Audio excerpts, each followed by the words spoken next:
Open.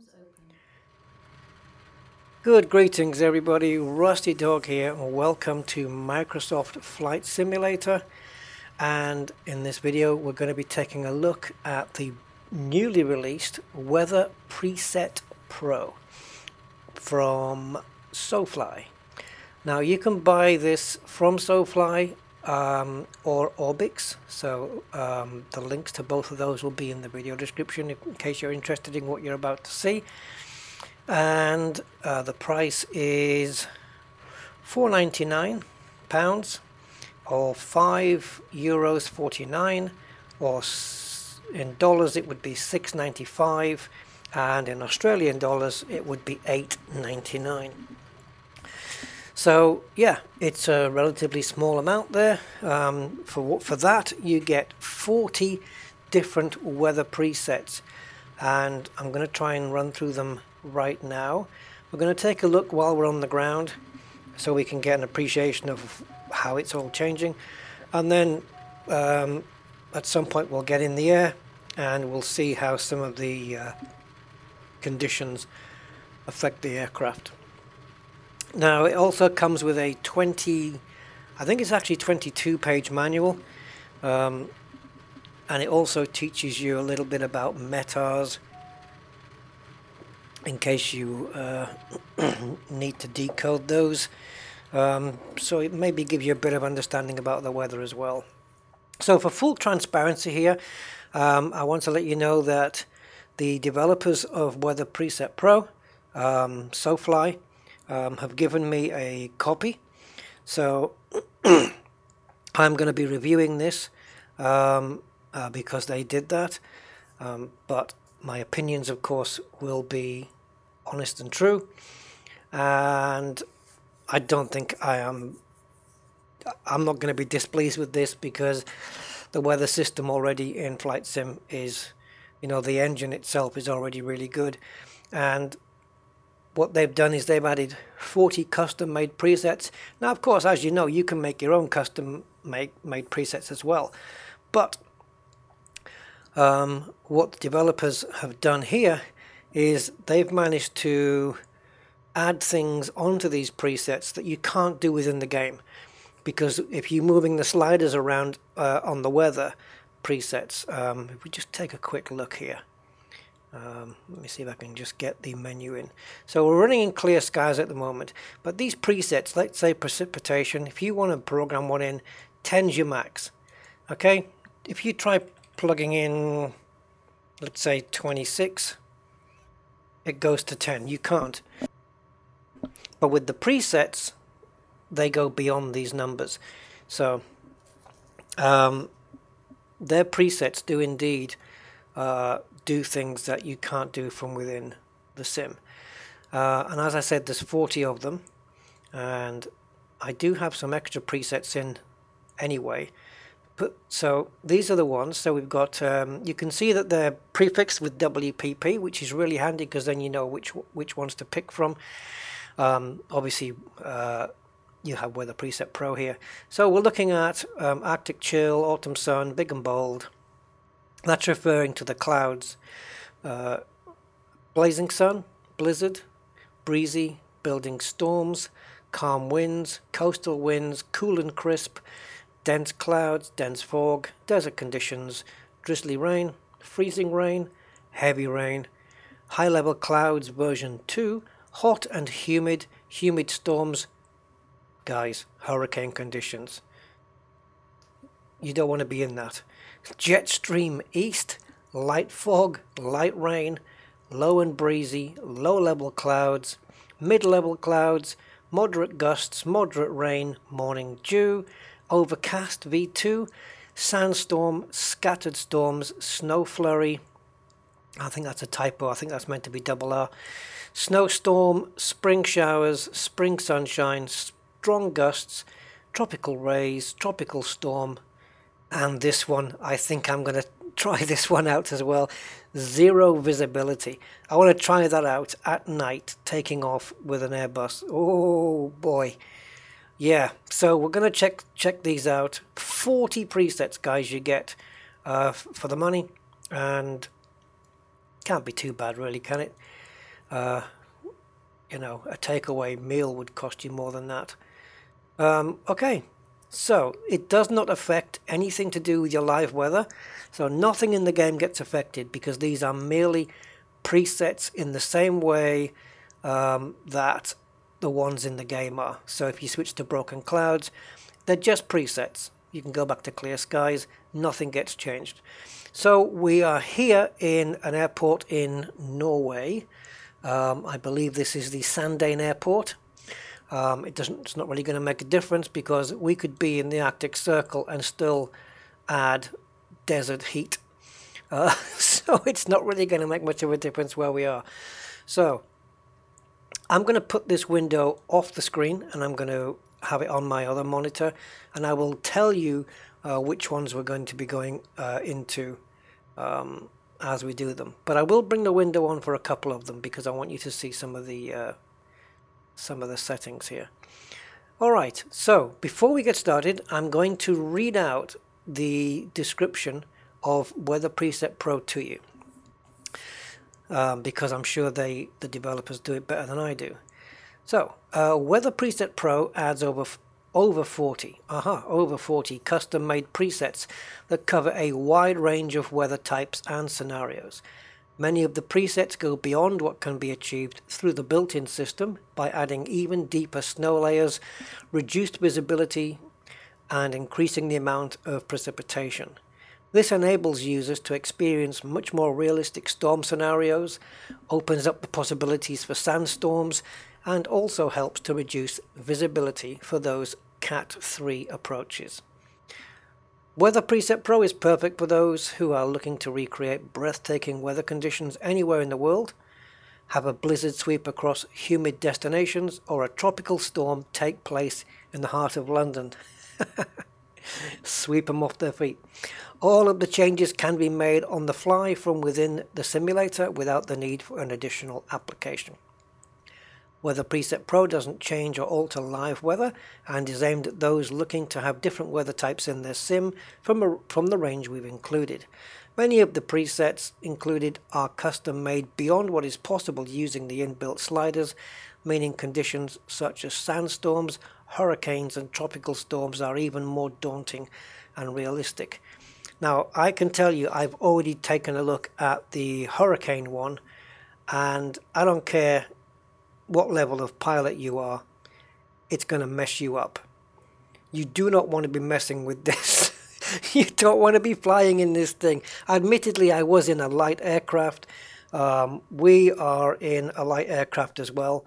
So, yeah, I'm a bit of a glutton for punishment here. Alright, so without further ado, I think we may as well get started and take a look at some of these weather presets. So the first one, bear in mind, if in the manual, guys, when you look at the manual, it's a beautifully colored PDF. It's got some lovely screenshots as well, and all, like, you have, each one is sorted into categories. So you have rain, then you've got, you know, a little bit of rain, like medium rain, heavy rain, storms. Then you have a wind category, you have a snow category, and they're all categorized in the list here. It's not really categorized in that way. You know, for example, you can have, let me see where it was. So you've got heavy rain and freezing rain and drizzly rain there, up here. But down here you've got light rain. So they're not, and moderate rain is even down there. So they're not in that kind of order. I suppose if they'd numbered them, they could have done that. But as it is, it's in alphabetical order. But still, it's not difficult to go through and find the one you want. So we're going to be starting with Arctic Chill in just a moment. I'm going to take this window outside, and I think we'll go into drone mode so we can take a look. Now at the moment we have clear skies. It is a beautiful day here in Norway, and we've got the moon up there. It's around just before midday. It is morning time. It's just 11:30. So let's just go up a little bit. We got some water there in the background, so if we have any gusty winds, maybe we'll see the effect on the water from here. So this is what we currently have. As you can see, we've got some nice long shadows coming in early morning. So now let's get on with the first preset, and this one, guys, is the Arctic Chill. So Arctic Chill is going to change depending where you are in the world. I was on a different airport when I took a look at this one, and the ground was still, you could still see some of the asphalt on the ground. Up here in Norway, though, I don't know whether that makes the difference, because let me get rid of this thing, because this has been coated. I mean, this is absolutely coated here. It looks more Norwegian, I'll give it that. But yeah, very effective, and I don't know who's going to be driving that road in the distance there. But as you can see, it's coated with snow, and I'm sure you can change. I mean, if we've got the snow depth on this set to 100 and the temperature set to -23, if I reduce the snow depth to say 50, let's half that. Has that really made a change? What about bringing it down to 22? Okay, so now we've brought it down. This is already light colored asphalt as well, isn't it? Or is it just the fact that there's a light coating of snow on there now? I think that's what it is. I think we just got a very light coating of snow, but now it's reduced it. Now we've got snow only in parts, because if you took the snow depth off altogether, you'd get this. So you can really just mess around, and because it's not just having the preset, of course, it's being able to mess around here with the sliders. So you can, you can tune it to what you want, and you can even add a little bit of rain in if you want. But of course, you as the user can only take it to 10, so you don't get to do too much. Okay, so that's Arctic Chill. Right, let me just pop this off the screen again, and we'll take a look at the next one, because there's quite a few to get through, guys. So Autumn Sun, very nice, and have you noticed it adds a nice orangey kind of look, that warm color you expect. Like in photography, you have going to I think it's the Kelvin scale. You go more towards the orange to get a warm look on your photos, and then it's more towards the blue to get the cold. And you can see here that they've done that. They've added that orangey look to give it that nice autumn look, and I think that works really well. Got the birds singing in the background, and what a lovely day to be flying a plane on. Okay, next one, Big and Bold. Now, as I said, this one is mainly to do with the clouds. Wow, look how it's changed the lighting. So, foreboding clouds. Yes, big, bold clouds there, guys. Look at that. Flying through that, I don't know. Is there probably going to be rain in there? Probably. And, oh, God, look over there. I mean, it really looks ominous, and you can tell in the distance in the hills there where it's gone misty there. And are they moving? I think the clouds. Trying to find if there's any movement. I'm trying to look over the hills. There is, yeah, they are. If you look, background on the hills, just at the top here, you can see that it's all moving, because don't forget the clouds do move at different speeds based on the wind and stuff like that. So again, I don't know what to expect inside those clouds. Probably a little bit of buffeting around. It feels like a nice day, but yeah, that's a nice one. Okay, what have we got next? Blazing Sun. So here we have a temperature of around 32.5 degrees centigrade, which is a very hot day, I would say, and I should know because I've lived it. 32 degrees, it's a hot day. Beautiful. Look at this sun. Oh wow, that is really bright. And I suspect if we change the time to a more midday, See if we can do that. Just bring the sun over a bit. Because we can change time of day as well. Just really just drop the sun down. There's so much you can do with this though, it's crazy. Let me just I find the sunsets and sunrises on this simulator to be incredible. Let's have a look. Yeah, just a huge sun basically, and a very hot day. And the temperatures, of course, they're all going to affect your engine performances as well, you know, so your air pressures and how cool the day is, it's going to affect your aircraft. So the next one, we're going from a blazing sun into a blizzard. So quite the difference. Here we go. Oh man, let's get inside the plane for this one.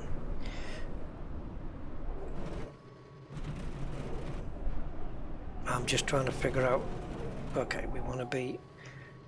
Look at the plane getting shook around here, and look, the wind is so strong it's moving the propellers on the wings, right? But when it does so, just keep an eye. Look at the speed here. Look, it's getting up to around 30 knots. Is it? Man. Oh boy. Shaky. And I think even the visibility is changing as well. Uh-oh. Now what's happened? Have I run out of battery power? Oops, that's the wrong button. I think I ran out of battery power, guys.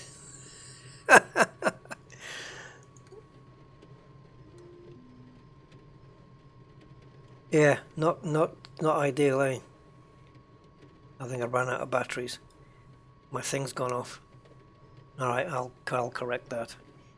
But yes, so we have, look at this, look at the plane shaking. I don't think I've ever seen this before. I don't recall seeing the plane shake. Let's take a look at this from outside here. And these poor guys have to work in all weathers.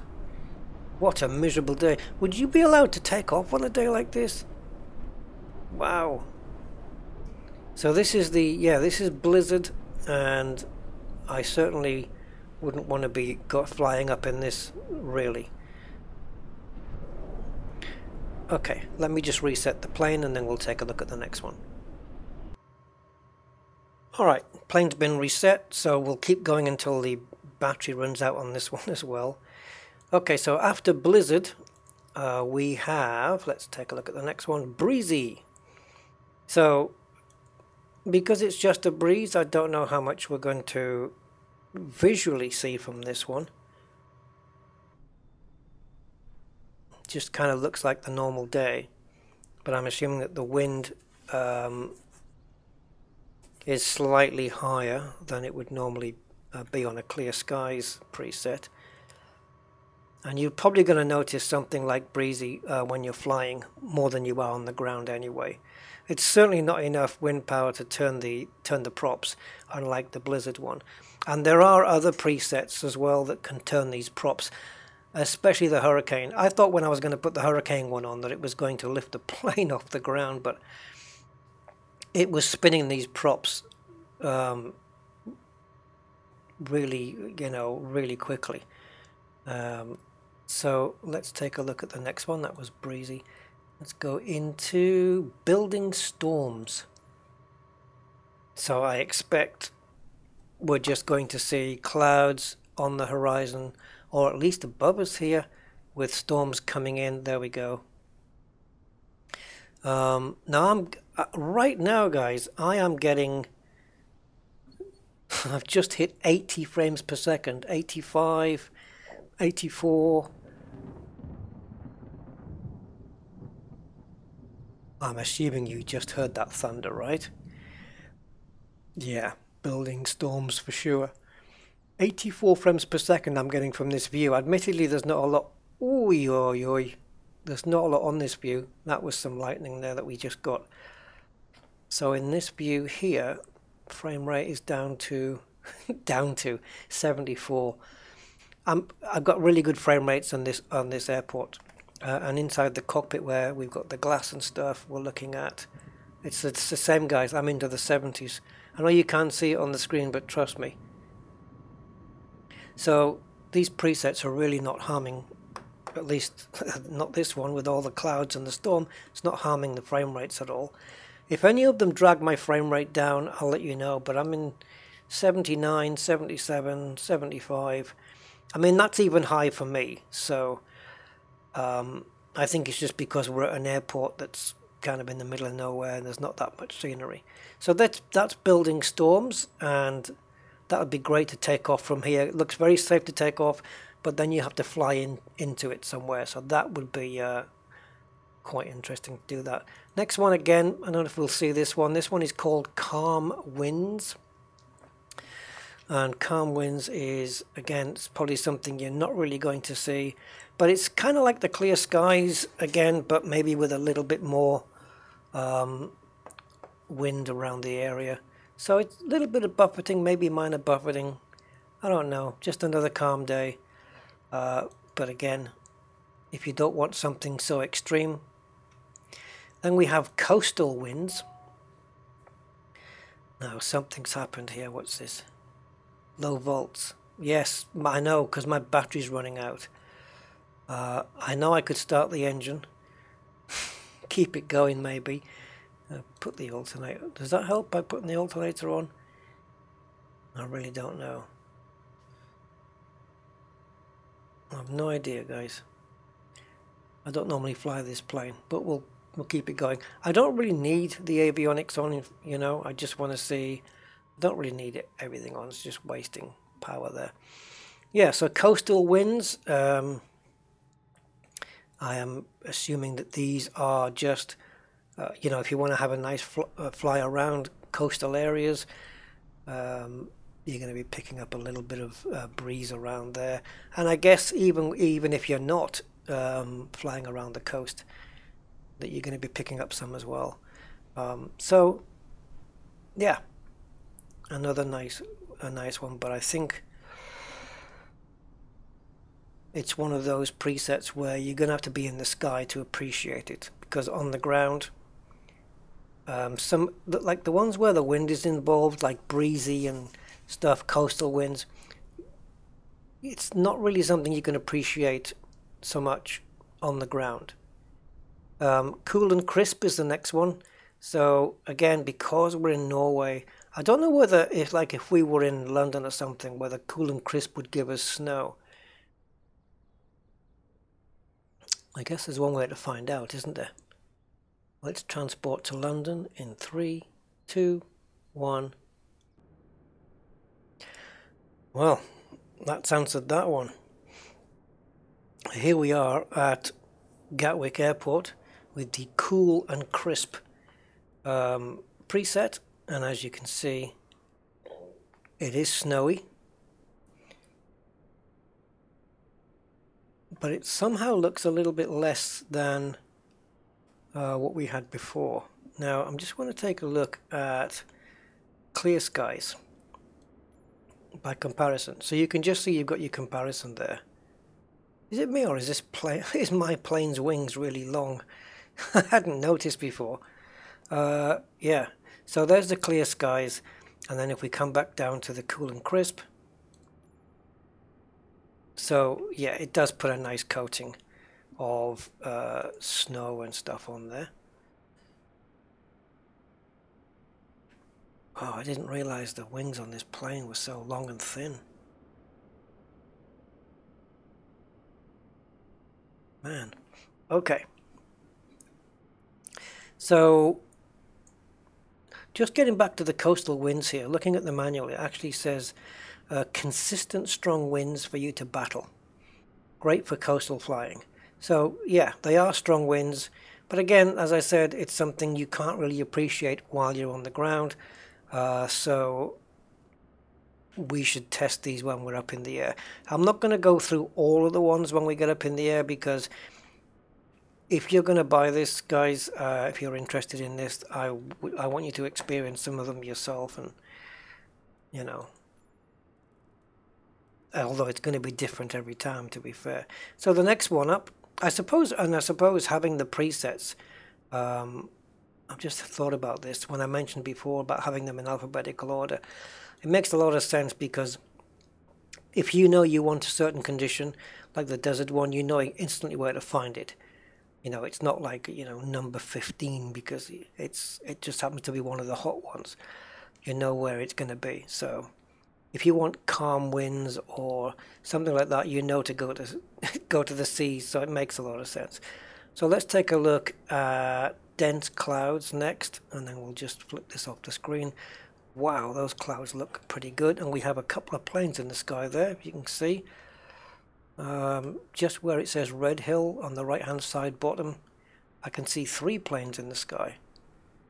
I don't know about you guys, but I can see 3 planes over there. So dense clouds, I think that qualifies. The very horizon there looks awesome. Again, stuff you can really appreciate when you are up there. A lot of good clouds, yeah, lots of them. Very cool. Let's take a look at the next one then, because I'll be flipping through these presets as we're flying. That'll be interesting. So dense fog. The reason I'm doing it while I'm on the ground is because I can talk calmly. I'm not having to handle the plane at the same time, you know. So dense fog, perfect for Gatwick Airport, guys. We have a little bit of rain as well, so let's get into the plane anyway. So dense fog, again, they might keep us grounded here and not give us permission to fly. It's been known. That's a Dreamliner, isn't it? That's a big plane. That is a huge plane. I've not actually had any flight time in that yet, believe it or not. And I wanted the Premium Deluxe because of that plane, but I'll tell you now, I have to get used to it. It's a big plane. It really is. I'm just needing to reset my drone here, guys. Let me just quickly do that. And get this back into position, because I want to just maybe move it around. See if we can find some decent angle here. Yeah, this one will do. Control tower and the plane in the background. Alright, so dense fog and a little bit of precipitation there. I think the precipitation is used as well to increase that level of non-visibility. It brings the visibility down rather than not using it. So I think that's why that's used. Next one is going to be desert conditions. So we have a wet floor at the moment, wet ground, so that's going to start drying up then. So these are desert conditions, which again, if you want to run desert conditions over the North Pole, by all means go ahead and do it. Melt all, yeah, as if we need more ice melting. Those clouds look very impressive. That's some huge cloud cover though. That's a lot of cloud cover. But I do like the look of it. That looks great. Looks very subtle. Like they're not like those big, you know, grayish, big bold clouds as was stated in another preset. It's not that. They're almost like, I don't know, fluffy kind of cloud, but it's a sheet. It's like it's a sheet over the sky there. Very nice. I like that one. Desert conditions. Kind of surprised though for desert conditions to have this many clouds. I thought the sky might be clear with desert conditions, you know, to allow the sun to come through. I'm just going to switch to clear skies, and then I'm going to go, because obviously there's no clouds on that one, and now I'm going to go to desert conditions if I can. Yep, it does put them in.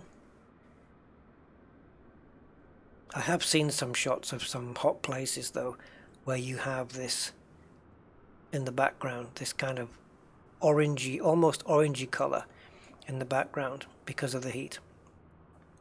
At least I assume that's what it's for. Next one then, guys, is, because we're still only on the D's, drizzly rain. So we got drizzly rain here, and I think we're going to go inside for this one as well. Going to go and pop inside the plane, and let's have a look. I always look, when it's raining, I always like to look back in the cockpit, just because it gives you a lot more of an idea of what's going on, wind-wise, rain-wise, because you can see how the drops are forming on the glass. So you get a very accurate idea of what's going on outside. So yeah, this is exactly what I would expect for drizzly rain. Nothing major, just a nuisance for being out in the wet, really. And the rain on the glass sounds really good. It's got a good sound there. Okay, what is next? Well, I'll tell you what's next is freezing rain.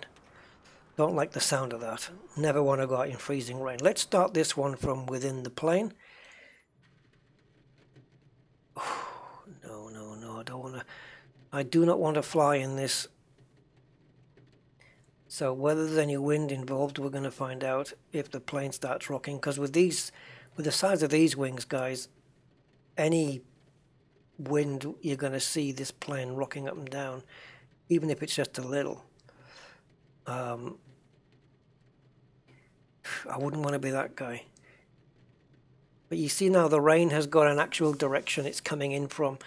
So it's not just a case of rain just tapping on the glass. It's literally coming down really hard. I don't know if such an effect exists where with the like if it's in the weather engine, when the rain comes down at an angle, logically you'd see more raindrops on that window than you would on this one. But it doesn't appear to be the case. It looks like it's the same amount of raindrops. So I don't know whether the amount of drops, I don't know how this is generated, whether it's based on the angle of the rain. It certainly doesn't look that way. But that's got nothing to do with the Weather Preset Pro. It's just the way it is in Flight Sim. So you know, you would have very few drops maybe on here. You would still have drops, obviously, but because the rain is coming from right to left here, you would certainly have a lot more on these side windows than you would on here. But it doesn't appear to be the case. But that's just the way it is in Microsoft. But we can't have everything yet, can we? Maybe in Microsoft Flight Simulator 2022 or something. Anyway, so next one. Oh, it's another rain one, and this one is heavy rain. Did we check outside on this one? Oof. Yeah, this is your freezing rain one still. Look at visibility though. Okay, let's go to heavy rain. Check that out. Oh, guys, it's making me feel cold. Just the sound of it. I feel like I want to go and put a coat on or something. Yeah. It reminds me when sometimes it's raining outside and you sat in the car. Oh, it's so similar, isn't it? It really is. Yep. Heavy rain. Again, this is going to affect you more up in the air, I think. I would imagine. So, high-level clouds V2. Here they come. Of course, we still have the weather left over from... Every time it rains, the rain's going to stay on the ground for a while. So, yeah, high-level clouds. Not quite sure what level they're at. It looks like they're around the 20,000 feet as we have a cloud layer. And around 26,000 feet we have another cloud layer. And there's one, I think it's just around 6,000 by the looks of it on this one. So I love this. I quite like this because the sky is proper blue. And the clouds again look a little fluffy. a little bit fluffy. Yeah, I don't know if these planes that we're seeing here are going to be taking off at any point, or if they're just going to sit there kind of waiting for one of them to move, because Gatwick's pretty busy, and this Dreamliner's not going to be sat there all day for sure. Well, not in the real world. They're not going to waste time having a Dreamliner sat there paying parking fees. So yeah, high level clouds is exactly what it says it is, and again, it's one that you would appreciate being up in the air, which I think is the case for most of these, to be fair. You know, we're just sat on the ground trying to look at them from the ground, but it's all about flying, isn't it? That's the whole point. Anyway, let's go to hot and humid. So the ground should start to dry up fairly quickly, I would imagine. Look at the altitude changing here. And that's because, as you know, on these planes, the altitude is measured on by the air pressure. So it is changing. So if I just press the B key, that's going to correct it based on the air pressure. So every time I changed a different weather preset, the air pressure can change, and of course it's affecting the altitude on the plane, or the altitude reading on the plane. It's not affecting our particular altitude. So hot and humid, temperature is 34 degrees here. So there, that's a summer's day from where I used to be in the Mediterranean. That's a really nice hot day, and humid as well. I used to hate those days. But if we're flying in an air-conditioned cabin like you can in here, we'll be good to go. Look at those clouds. That looks mean. Should we have a quick look up, see what it's like in those clouds? One thing I do love about the yaw on this, not the yaw, the slew on this simulator, unlike its predecessor, I think. Like, I've got the wheels out, nothing is started, the engines are off, but if I go up into the air in slew mode, as soon as I release slew mode, the plane gets configured into a proper working plane. So the wheels go in, the engines are on, the avionics are on, the fuel is flowing, everything is working as it should. And unless you touch the throttle, it's at a preset rate already. That's really good. Did I just hear thunder? Can't be. So let's go into slew. I wanna, because I'm really interested in having a look. Oh, wow, look at that. Oh my word. Just in the distance there, guys. But London's quite impressive when it comes to the lighting. But geez, and look at the clouds. You've got these big grey, fluffy ones right on a lower layer, and then you've got these the I don't know what they're called. Is it cirrus? I don't know. I'm not really good with my clouds. I know you have cumulus, stratus, and cirrus, but I'm not really sure which one's which. But yeah, that view there is astonishing. It look even more amazing in movement, in motion, in movement. Right, so let's get up into this cloud, and it's just what you expect, nothing. So we'll come off slew mode. You'll see no wheels, and the engine will light up. There we go.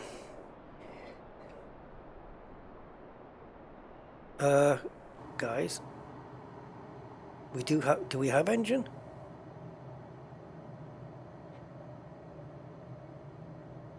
I mean, the propellers are going, but that doesn't mean we have.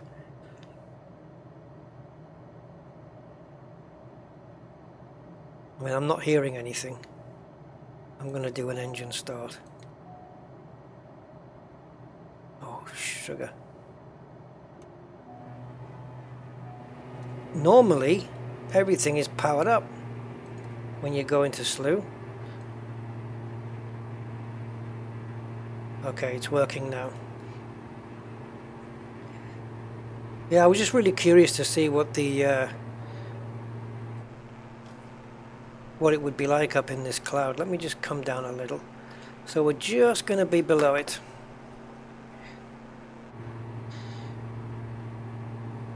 It looks, I mean, the lighting looks crazily good.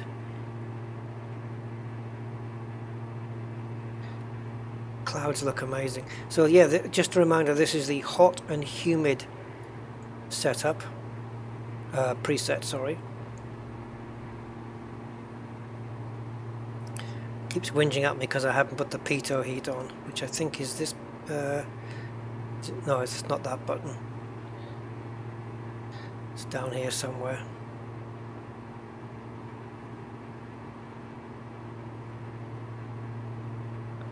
Oh, I had, I think it's near the lights. Anyway, I don't care, it's not important. Let's just pop outside.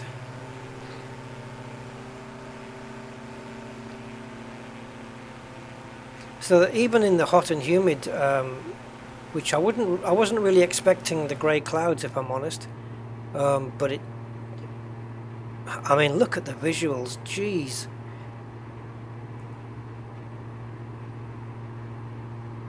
If I had bigger monitors, guys, I'd think I was flying the real thing.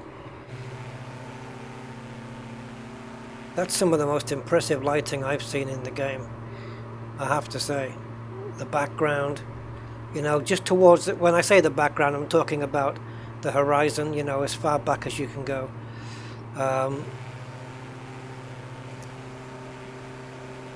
That's some amazing cloudy skies, guys. Yeah, anyway, let's reset back on the ground. Right, so we're back here on the ground at Gatwick with the hot and humid preset. Again, this sky up here, just up here, just looks tremendous. Visuals wise, this one's awesome, you know, in terms of it being a dry day and everything. Look at the shadow of my plane. Because we did a restart, that Dreamliner has gone, been replaced by another one over there. Okay, let's move on to the next one. I'm going to skip this next one just for now. Is it the next one? No, it's not. The one I'm going to skip, guys, is the hurricane conditions. I'm going to leave that one until last because actually no, we can use it. Yeah, we can use it. But when it comes to testing it out in the air, that's going to be the last one, because I don't even think I'm gonna make it. Not in this plane. If I had a great big 747 that can maybe put up with a hurricane a bit more because it's a bit big of a plane, you know, but this little thing, I don't know if I'm gonna make it, so I'll use that one last. So the next one is interesting. Humid Storms. Humid Storms. Now then, look at the altitude here. Look at that changing. Let's correct the barometer. Yes, it is. It's barometric pressure. So we're just going to change that. Whoa. So, temperature again, 32.5. Yikes. This is so weird, guys. There's thunder, there's lightning, but... oh, we do have rain. Yes, I just noticed them. There we go. I did notice some drops. Humid storms. Is it wind-wise? I don't know if there's 3 layers of wind on this preset, but I don't know if there's any enough to wobble the plane like we saw before. There's a couple of presets that can wobble a plane like this and spin those propellers round. If the wind is strong enough, those propellers will start to spin for sure.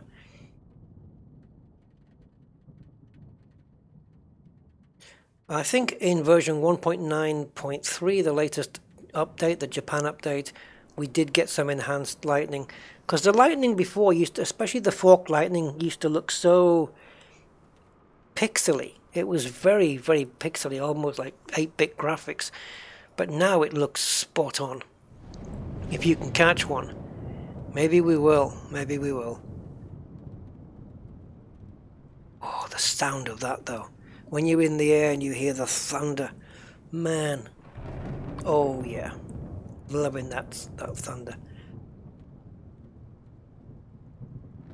I think Humid Storms might be a preset that I'm going to pick out a couple of times because it's a bit more of a challenge. Look at that cloud in the distance.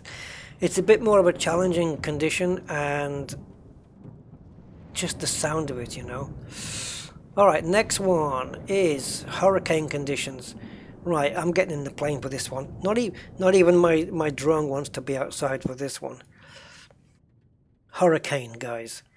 So it's going to wobble my plane. I don't know what it's going to do with that Dreamliner. So, hurricane. Look at the props. That's how windy it is, and look at the rain streaking. That guy shouldn't be out. Well, how his trolley isn't rolling away, I don't know. Look at the props.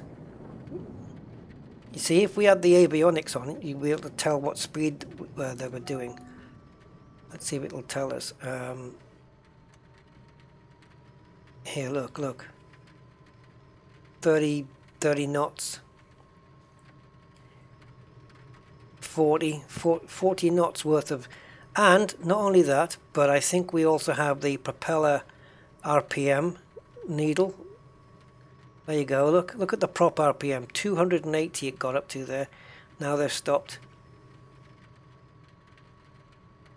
So I'm telling you, it's really heavy. And again, this is one you want to see up in the air. Let's take a look outside. Oh, did that guy just have his head in his hand because it was raining and he was facing the rain? Rewind that back, guys, and have a look. I thought he had his head down so he wasn't facing the rain.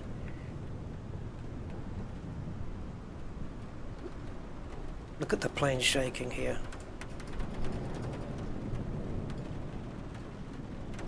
Now what I'm interested in is it doing the same shake to this plane, or does it just shake the player plane?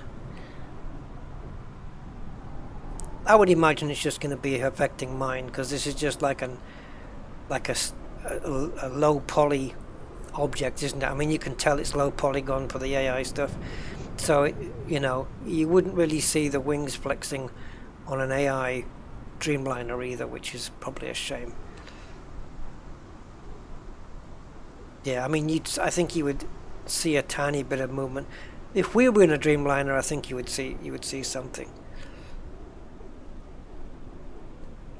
Now, again, the storm is up there, so this is one you really want to be flying in, or don't want to be flying in. Look at the propellers. Yeah, you might not want to be out flying in this one. It does say, actually, let me see if I can find it. Where are we? I'll tell you what it says in the manual about this one.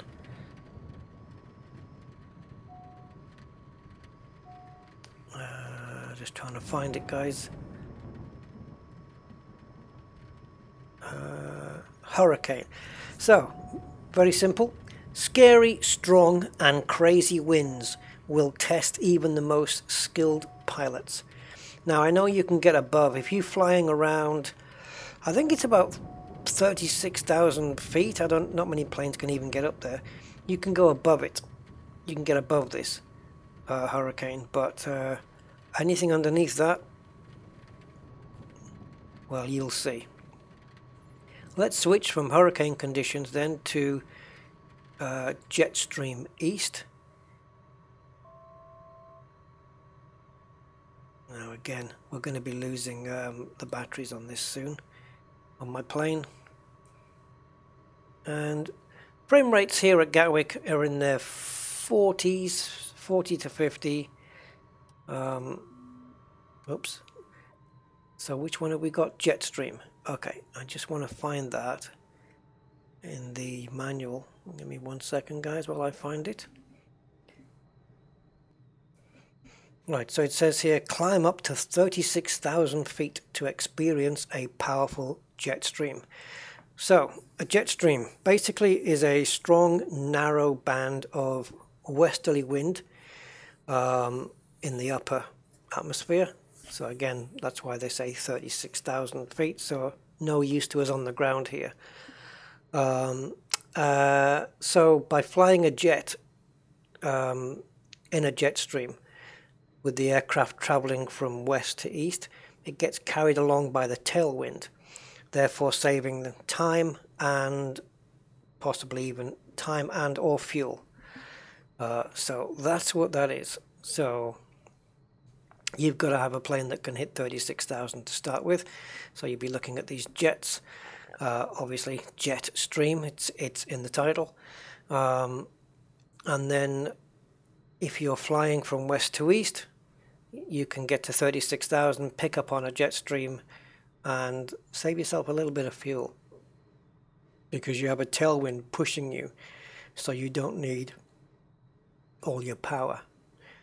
So again, this is one that you're going to experience, but this says jet stream east, so I'm assuming it's the only jet stream preset there is.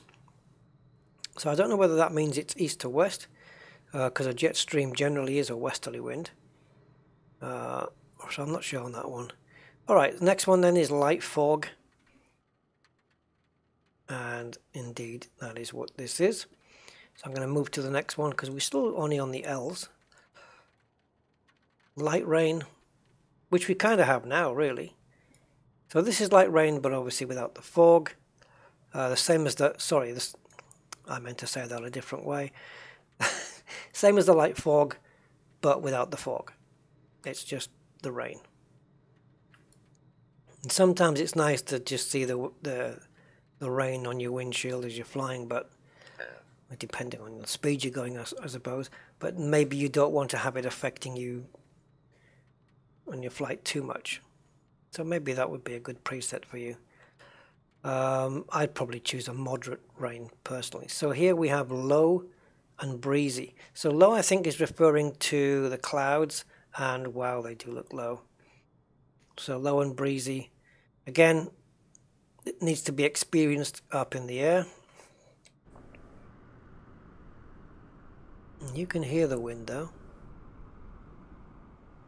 Man, those clouds are low. They weren't kidding. Low and breezy. I think we've got another low one next. Yeah, low level clouds. So we're going to get a good idea here. So cloud level is, it's almost on the ground looking at this preset. I mean, I'll just show it to you here. You can see the preset and you can see there's the cloud layer. And it's pretty much on ground level. Then we have another one. I mean, 50,000 feet. This one's up here nearly at 60,000. That's really high. But yeah, that's what, when they say low clouds, they ain't kidding. As soon as you take off, you're going to be into it. But the next one is mid-level clouds. So we should see them jump, and we do. Different formation of clouds as well. This is your typical cloudy day in the UK, really. You know, some of the clouds are grey. You don't know whether it's going to rain at any point. Mid-level clouds, that's exactly what I would expect. What do we have next? What do we have next? We have moderate gusts. Again, affecting the altitude there, which you would expect. Can we hear it?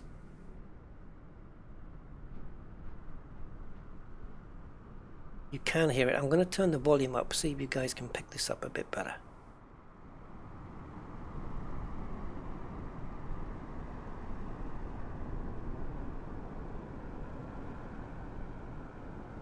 Sometimes you hear it gust. Not yet though.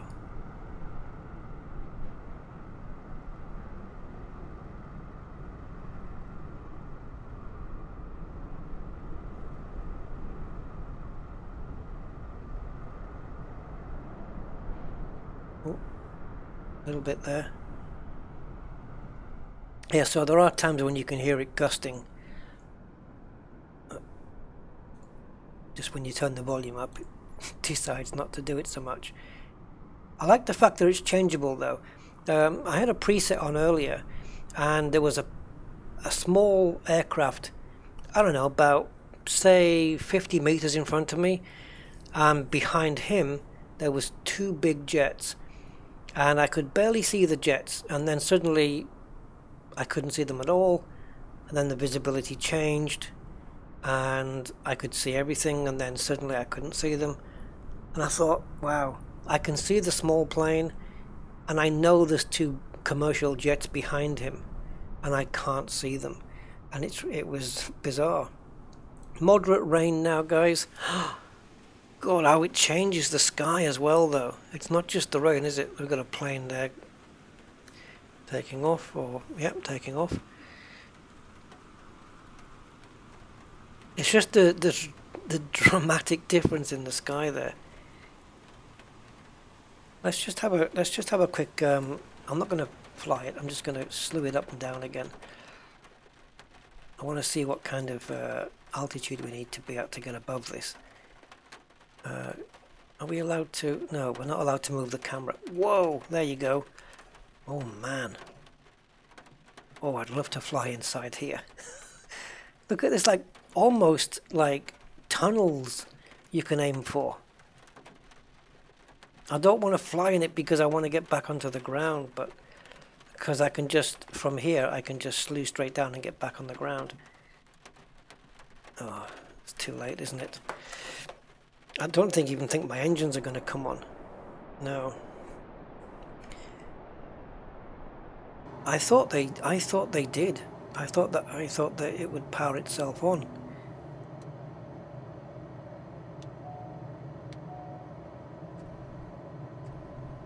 I guess I'm wrong though.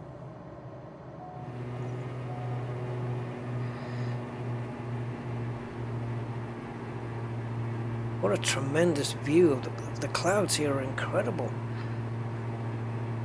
They're like, it's honestly like you're flying through, I don't know what, but you can just pick out, you know, pathways. Oh, I'll fly through this one, or I'll fly through there.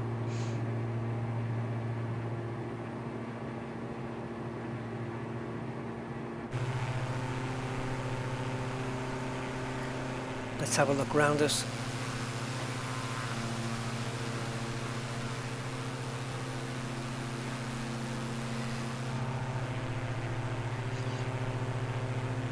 That's a nice shot, isn't it? Yeah. Right, let's get ourselves back on the ground. Okay, so we're back on the ground, and this is the Morning Dew preset. I'm guessing it would look better in the morning as well. Let's go to around, I don't know, this is 8:15 in the morning, this one. Again, some of these weather presets can be appreciated at different times of the day.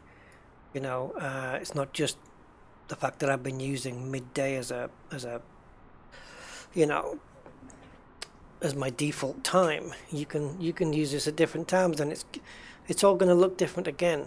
Like those nice clouds we just went through. You know, you're going to appreciate that all differently if you were at sunset or sunrise, or some of the or nighttime, for example. You know, it's a whole different kettle of fish again. I seem to be getting freezes in the game here as well. I wouldn't have thought it was related to the weather presets, but it might be just while the game's loading in some of the weather. It might be that, but just look at that. But yeah, it settles. It settles. So Morning Dew. Let's have a look. Let's have a look. Overcast. Next one. Overcast version 2. Let's bring the time back up to more. Say no, not mid-morning, but say about 11:30 again. That's a very overcast day. We've been having a few of those lately. Again, it'd be interesting to get above the clouds there and see what that's like. But there's a cloud layer, according to this, there's a cloud layer at about 44,000 feet. Looks like there's a layer there, and another one at 11,000 12,000 maybe feet. Right, next one is Sandstorm. Sandstorm at Gatwick. Whoa, orange. Oh no, what's this effect here?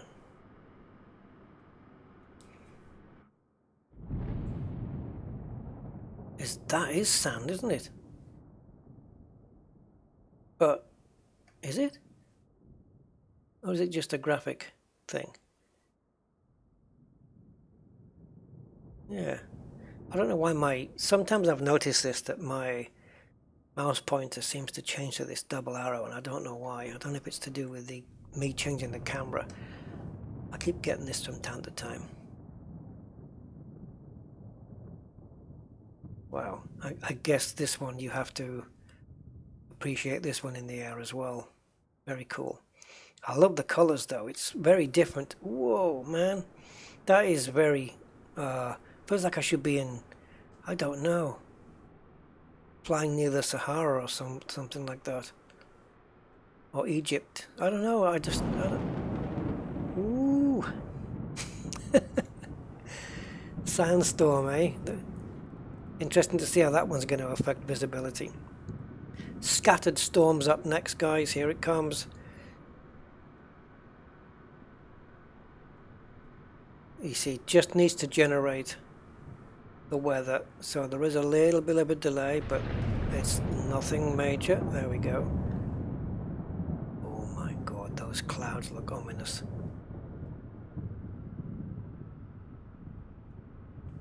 Of course, as soon as you fly inside of those clouds, that's it. Not only do you have zero visibility, but they can start buffeting your plane around quite a bit, depending on the wind and stuff. Some lightning just occurred over there. We have the sun up over there, and very nice graphics in the distance there with the lighting. Looks really good. Some of these are going to be really interesting to fly in. Obviously, as I said, you don't really appreciate them on the ground. So this one, oof, suddenly got cold. Snow flurry. No, I don't think. Now, for me, isn't a flurry? Doesn't that include snow? Like, wouldn't it be still snowing? You just see little particles of snow, or is it just that it has snowed? We've had a flurry of snow, and this is the result. It's probably more that, to be honest.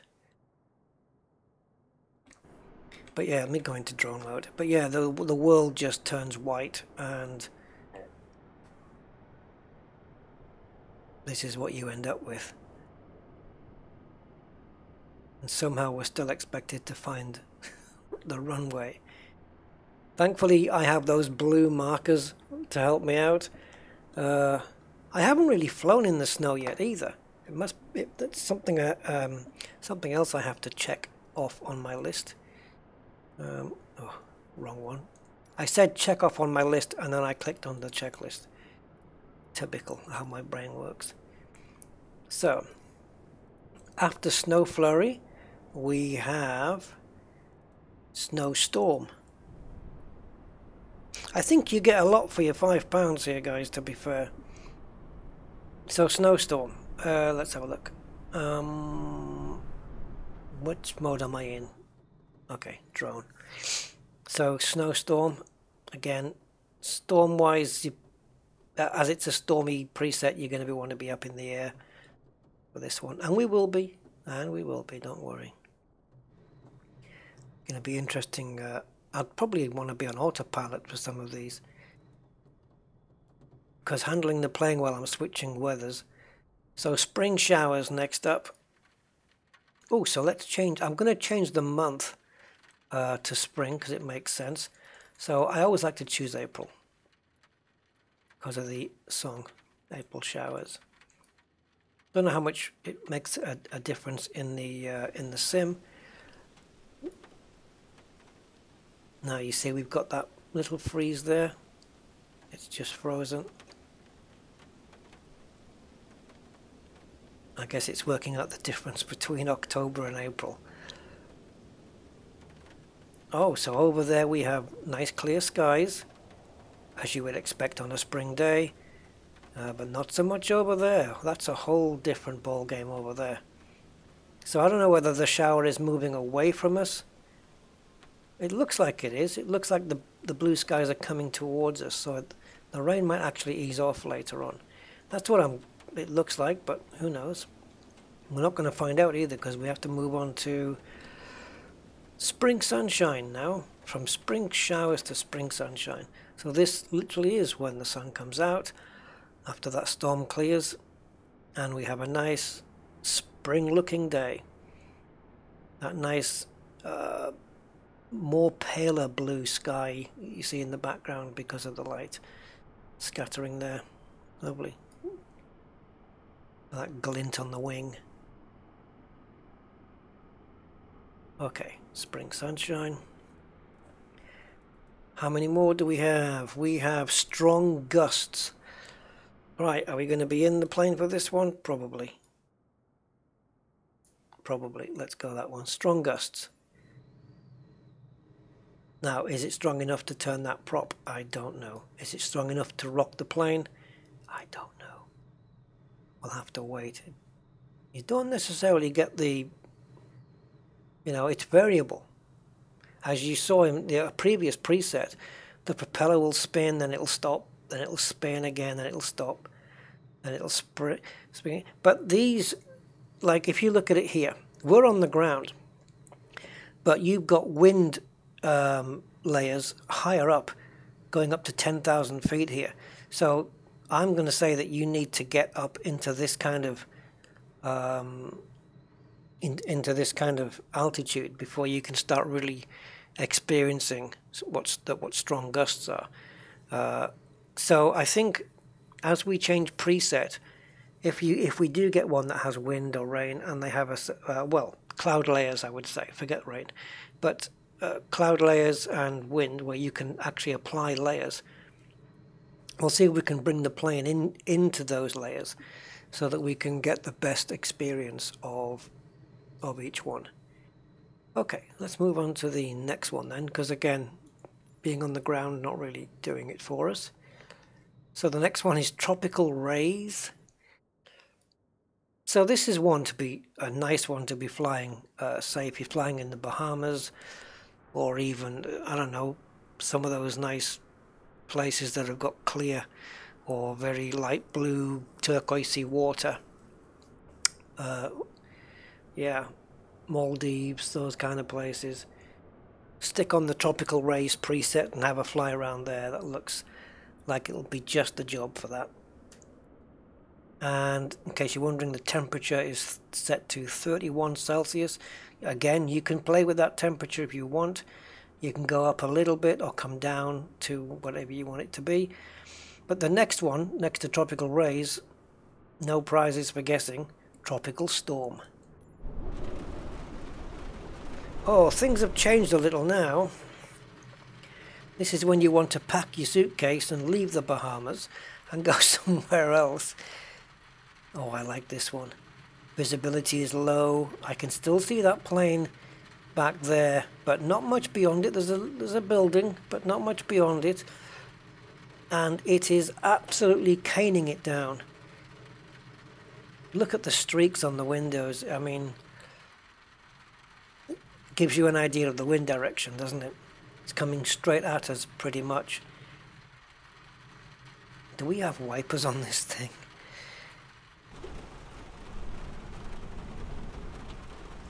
This poor guy, he should be getting paid extra. Oh, listen to that wind. I'm just looking at my audio mixer on OBS, guys. And that wind put it into from the green into the yellow. That wind that went. There's a plane trying to come in. This poor guy, we've just messed up his day by changing the weather. Oh, wouldn't you love to fly in this? What a challenge that would be. Alright, what's next up? Well, I'll tell you what's next up, guys. It's pretty much what we have now. Oh, look at how the visibility's just changed. Yeah, because the next one, there you go, look. The next one is called zero visibility. My word. Look how it's changing. How the visibility is changing from moment to moment. I can't see nothing out front here. Sorry, said that wrong. I can't see anything out front here. Double negatives, guys, can't be doing with them. Yeah, I can't see anything out front here. There you go. And it's back. Wow. Alright, so zero visibility then. Here we go. Well, that's what it is. But I am getting visibility. Let me just go to clear skies for a moment. And now I want to come down and just hit zero visibility again so we can see. Look how much you can see in the background to this. And then we're going to step it up a bit by going to nighttime. Now my little torch has come on. So now, well, now we get permission to take off. And yeah, I don't know whether I'd even want to. Got another freeze here though. I am getting these little freezes, so I don't know if it must be down to the weather preset. I don't know if we get these on the standard ones, but I guess it does have to. Yeah, because look, it's had that there was a building there that's gone now. So what I want to try and do is where are the lights on this plane? I'm not used to flying this one.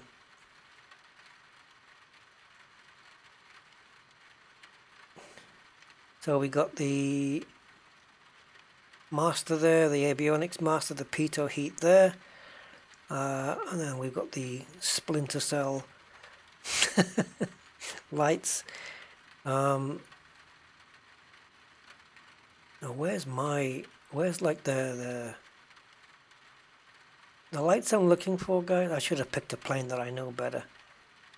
I'm looking for the lights to do with the taxiing and the beacons. It's probably right in front of me and I'm not even seeing it.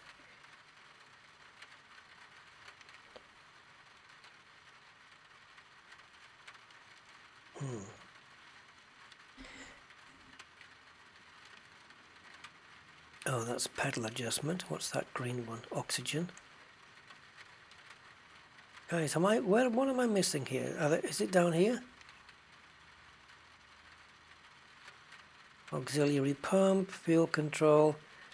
Yeah, Rusty, you should have picked the Cessna.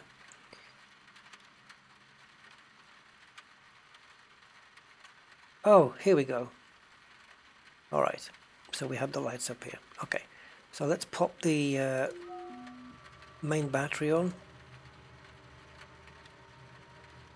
I think I still need my torch though. So, landing, taxi, position and probe lights. Just want to light the outside of the plane. Yeah, this would look really cool in the oh man, look at that. I was just going to say it would look really cool on the Airbus, but I take it back. It looks good here too. Screenshot worthy, that one. So this is all the lighting you have to play with. If I turn my headlight, literally my headlight, light for my head. Let me just change this. I want to see it change on the glass there. Yeah. So this is all the visibility you have. So it's going to be crucial to land on a runway that's actually got some light so you can see what's going on, right? But this would be an awesome challenge to do. I would love to do this one. Right, my thing's complaining about the pitot heat, so we'll turn that off. There we go.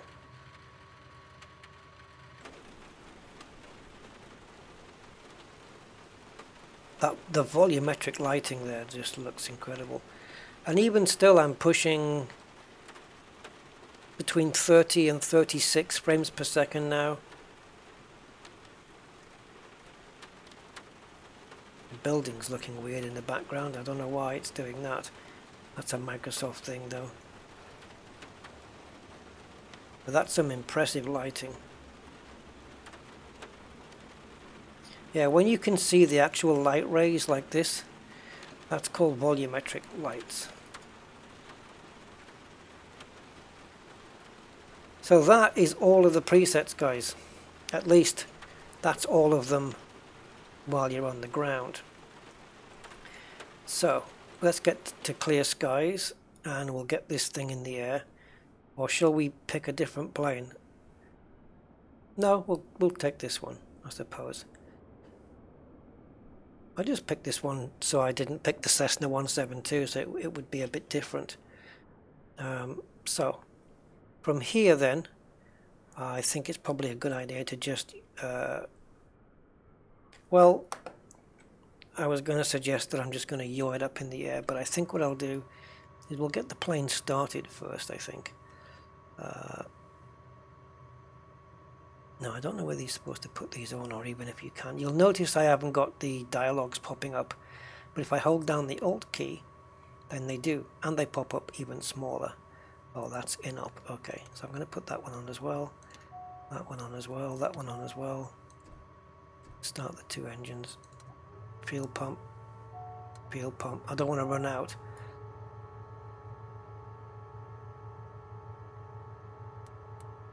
Low volts.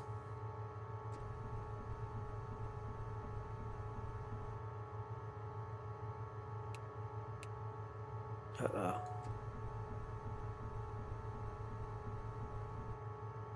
Have I done something wrong? Probably.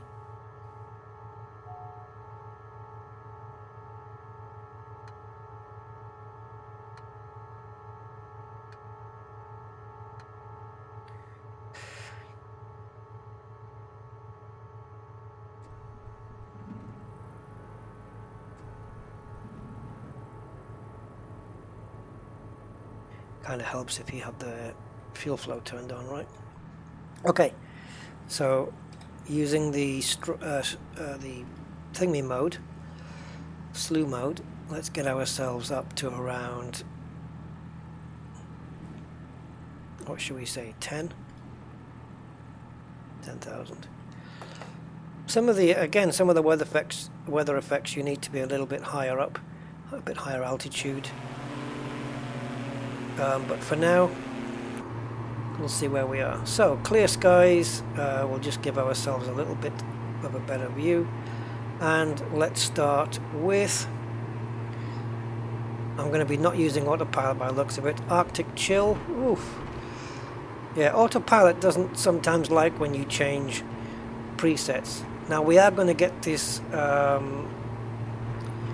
this slight delay while it loads in the preset fully.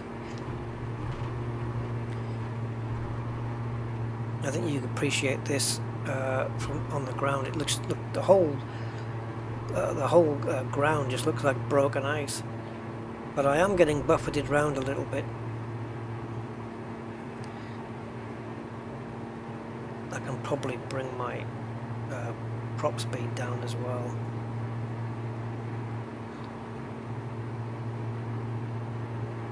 That's the parking brake, cabin air, cabin air, not cabin hair.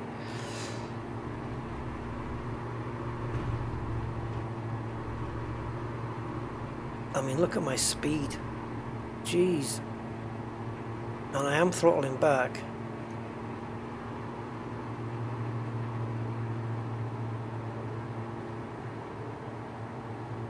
Is there something about the prop RPM?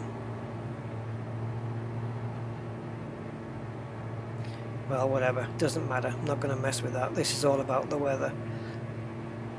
Let's take a look from outside the plane. I'm trying to keep it, see if I can trim it so it's at least trying to fly a bit level. So yeah, very snowy, very wintry day, and the month has reverted back to October. So Arctic chill. Next one then is going to knock the plane for 6 is autumn sun. So we're probably going to get a little bit of... if we get too low, see it's frozen again. So you have to expect... oh, that didn't take long. You have to expect a little delay as it switches because it's a massive change. Let me just tilt this. If we start getting too low altitude wise, I'll just slew the plane back up again. Wow. That sun is nuclear.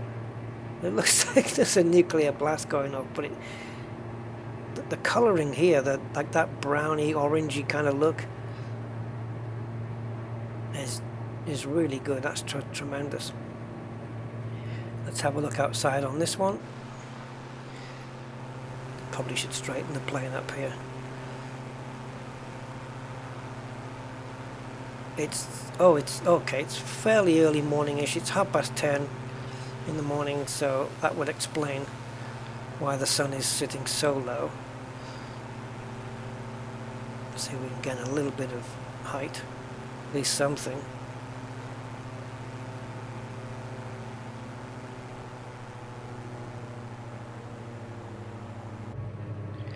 Right, next one, guys. We go through them again. Yes, we go through them again. Big and bold, that's the clouds. Whoa. So there's those big bold clouds. And again, just a small delay as it kicks in. Just has to fully render, I suppose, in the background.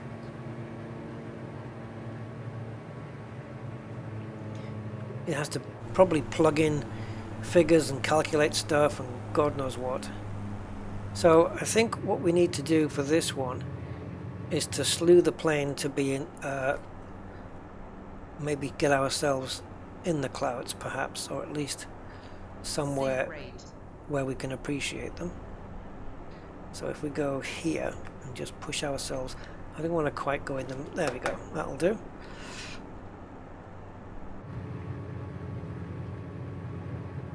So I'm just going to put my engine speed up a little bit more again, because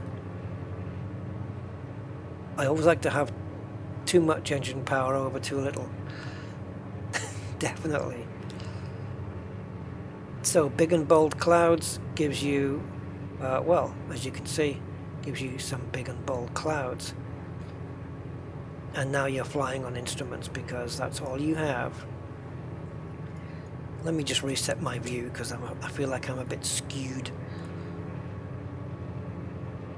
I'm going to see if I can just adjust my trim so that because it's not trimmed right, it's pitching down too easily.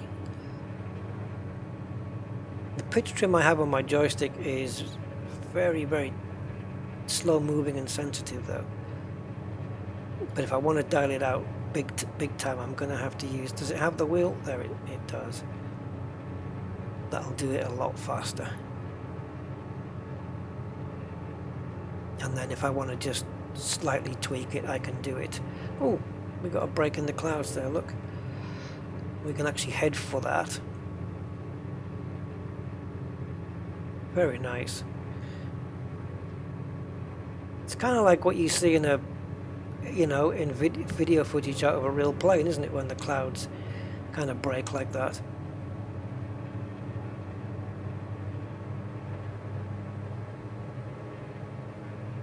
It's a weird cockpit shape, this, you know, the windscreen and everything.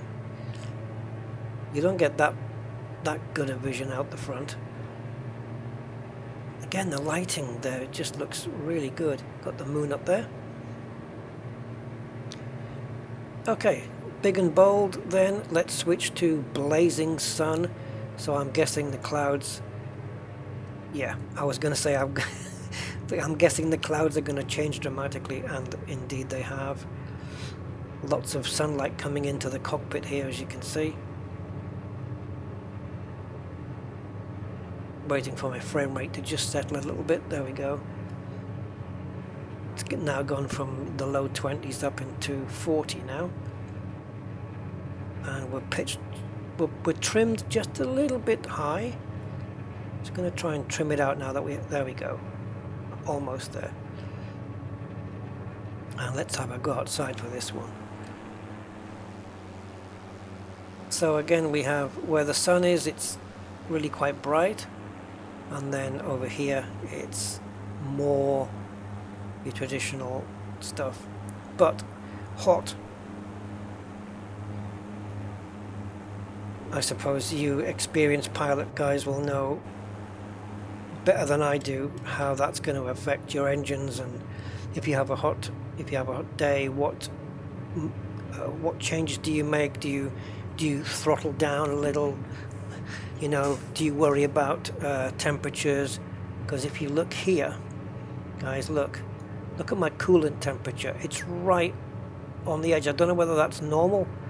You know, when we pick a cold preset, I guess we'll take a look at that. I need to certainly pitch trim this plane up because we're losing altitude as I'm nattering away to you guys. So, do we have a colder one next? No doubt we will. So, from blazing sun to, oh yeah, slightly colder, guys. Slightly colder. Blizzard. So, let's have a look. Hold on to your joysticks. Oh man, what's going on? Oh jeez. I was pushing down on the joystick, pitching down, and nothing was changing. So it looks like we have a cloud layer at 2,500 feet, which is well below us. So let's see if we can get into this one. I'm going to require some stunt flying here, guys.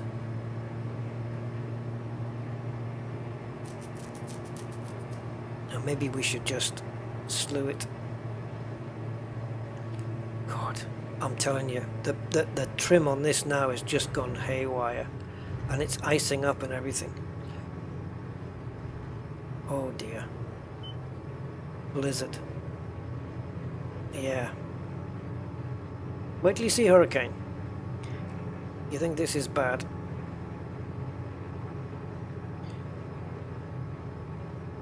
Look at this. I'm not holding the joystick now, okay? Look. Ooh, yi. What's happening? Are the props freezing up? Oh dear me. Oh dear. Oh dear. Oh dear, things are getting cold. Maybe we should climb. Guys, we're freezing up. Oh, yeah. Yes, I'm aware. I don't know what that beep is. How am I supposed to press any of these buttons? I can't even read them. Do we have de-ice? Oh, I don't know what to press. We're gonna die, aren't we?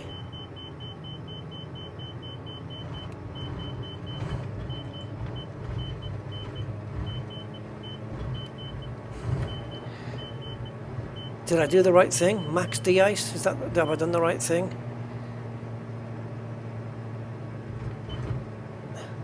Oh, we're getting shifted around here, guys. This is a bit, bear in mind, this is a very small, lightweight plane, so... Oh my word. How big is this storm like? I mean... No! Look at the icing on the thing! That looks awesome. And the leading edge of the wing. It just looks... Oh god, I just got... Oh, guys, I'm getting thrown into the back seat. Talking of thrown. Oh, I'm being turned upside down. What a shame, because this is what I wanted to show you, because this is what the hurricane preset does. It literally turns the plane upside down. I'm trying to control it here. We need to gain altitude. Get the hell out of here. Yeah, we'd like to do a landing on runway 6, please. Oh my god. I feel like I just want to just pause the sim so I can change a couple of the controls. Look where the ground is, guys! I couldn't do it. I couldn't do it. Hey, maybe with a hairy bus, well, you know, maybe with an A320 you would have a bit more luck because it's a heavier. I don't know. I don't know. Right. Next scenario. Right, we're back in the air at a comfortable 8,500 feet more or less. We've got clear skies, the blizzard has gone away, and now we have to face breezy. Okay, breezy. So, breezy being a slightly more bumpy ride. That's what it says, for a slightly more bumpy ride in these breezy winds. So a smattering of clouds, which of course always helps, makes it look cool. I love these clouds like this. Just little, you know, just little ones and dotted around. I like them like this. It looks good. Getting close to around 50 frames per second at the moment. I thought it put the gear in the slew mode, but anyway, never mind.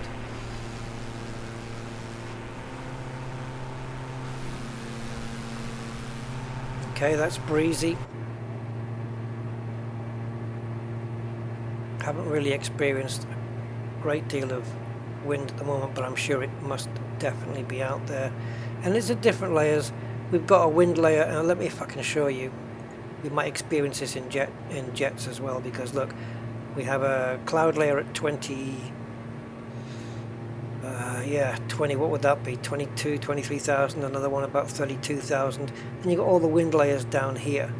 So not so much, I mean, we're up here at around 7,000, 8,000, I think, unless we've dropped. So while there is wind, it's just kind of calm. So pretty much like the calm wind preset, probably. Let's move on to the next one. Do it from here. Building storms, which I think we know what to expect there. Again, just... oh, we've got some wind, all right. And finishing off building the preset, there we go.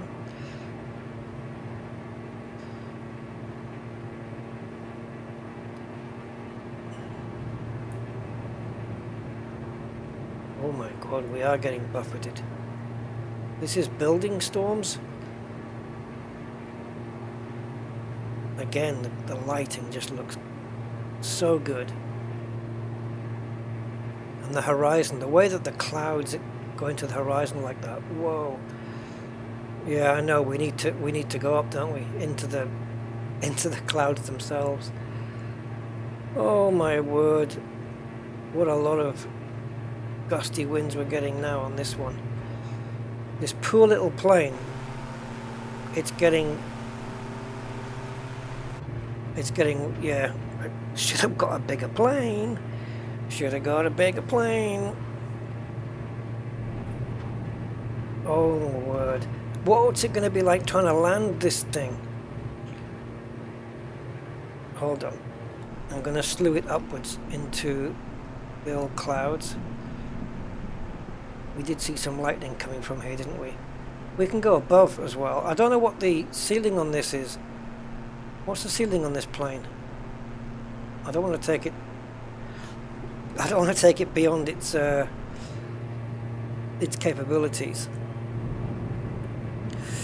That wasn't me tilting to the right there. That was that was me getting pushed that way. I am literally trying to just steer in a straight line. So anything that deviates off a straight line is the weather doing it to me.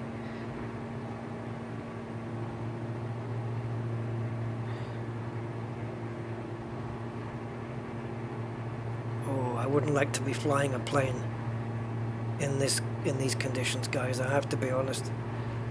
Maybe as we get lower, you know, you come into land, maybe it's a lot easier down there. Let's have a look. So we imagine we're coming in for a landing somewhere. Imagine there's an airstrip nearby, and we're going to reduce, say, to around 4,000. Sync rate. Let's say something around here. Oh, it is calmer down here, isn't it? Is it? Yeah, a little bit. Oh, so a lot, yeah, the wind a lot more dramatic up there where the clouds are than it is down here. Although we are getting a bit shaky. Let's get some of these lights on. It's the same though in real life, right? You're trying to reach for a switch when it's bobbing all over the place, and you can't hit it. It's the same with the bloody mouse pointer. I mean, imagine you're coming in for a landing here. I'll leave that to you guys. If you want to try this Weather Preset Pro out, I'll leave that to you guys. Trying to land in this. I don't know where the nearest airport is.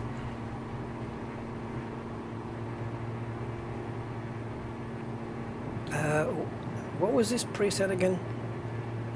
I've kind of lost track of where we are now because I'm going through this now for the second time. So this is, yeah, Building Storms. Let me just put that back over here. Yeah, Building Storms, man.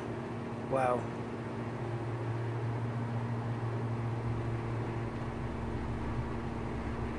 Oh, God. Do you ever feel like you're not 100% in control? Well,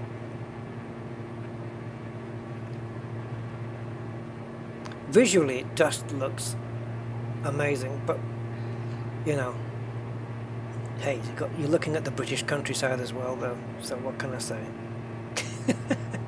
I'm a bit biased.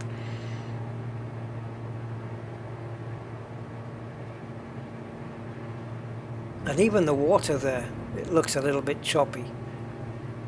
Kind of gives it away that you're in something, you know.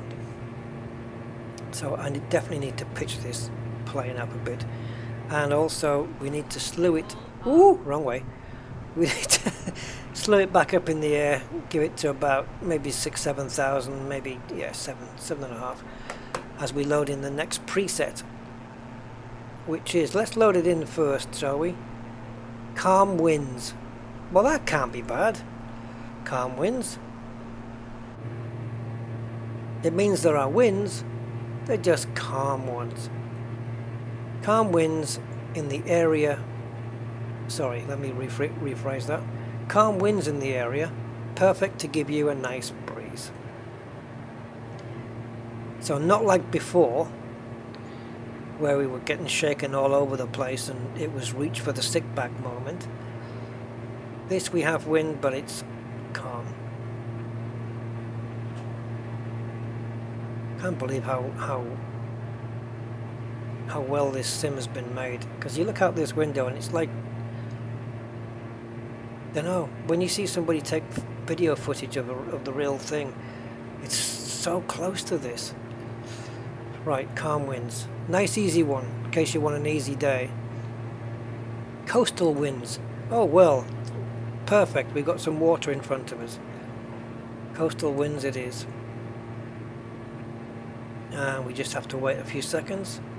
Of course, if you're preloading this weather and then you go into the game as it loads up, you probably won't get this delay. But I'm getting this delay probably because I'm switching from preset to preset while I'm flying, and it's probably doing that. Oops, that was because I wasn't focused on the right monitor. So coastal winds, eh? Well, there's your coastline. I'm not sure where about I am.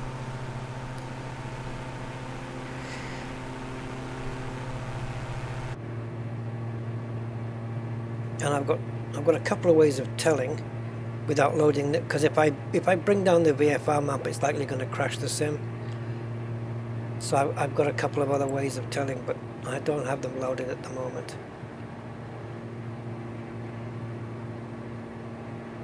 So not a lot of buffeting at the moment, but if I'm not saying it's only going to affect when you're on the coast. I wouldn't have thought so. But if we position ourselves more on the coast,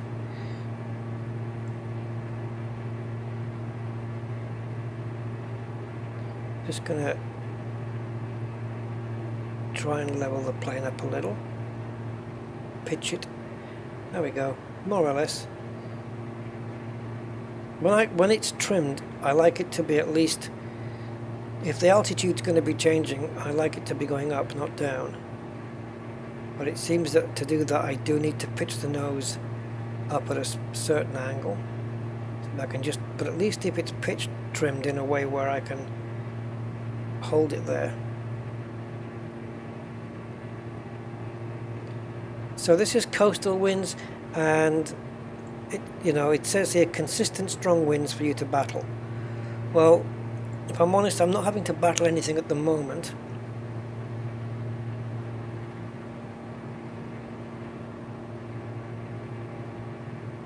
Seems a fairly easy ride at the moment for this one.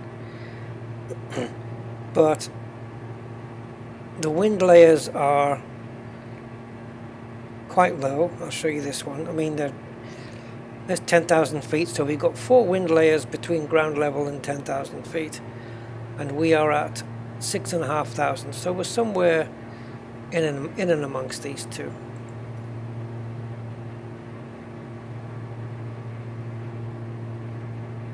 Okay, well, let's move on to the next one.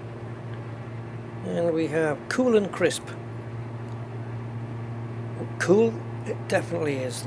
We've got some snow going around, and we just have to wait again.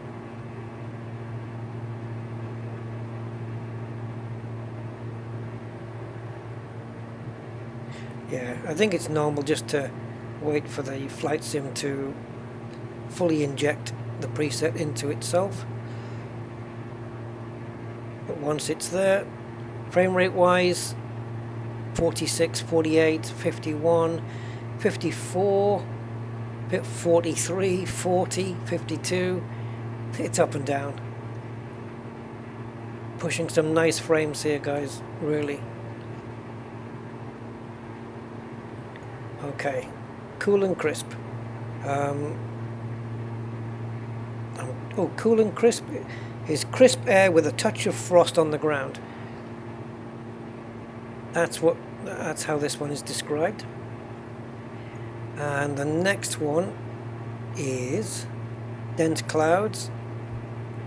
Wow, the way it changes the land. Look at this is where there's a gap in the clouds and the sun is being allowed to shine through, and yet over here it's not. So this is, the clouds are blocking the sun out, so you get it's almost like in a shadow.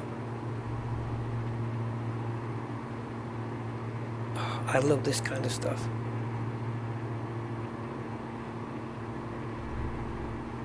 Let's have a look out, because we got some nice landscape coming up there. Passing over a town, but I don't know what it is. I'm still messing around the coast. Let me just slew the plane a little bit higher, just gain some, we'll just cheat, gain a bit of height here. Maybe even, can we cheat enough to get above? Let's take a look at above. We don't have to fly this high, because I'm not sure whether we really can. 18,600, I don't even know whether this plane can go up there. But this is what it would look like if we could. Well, let's bring it down to a more realistic level.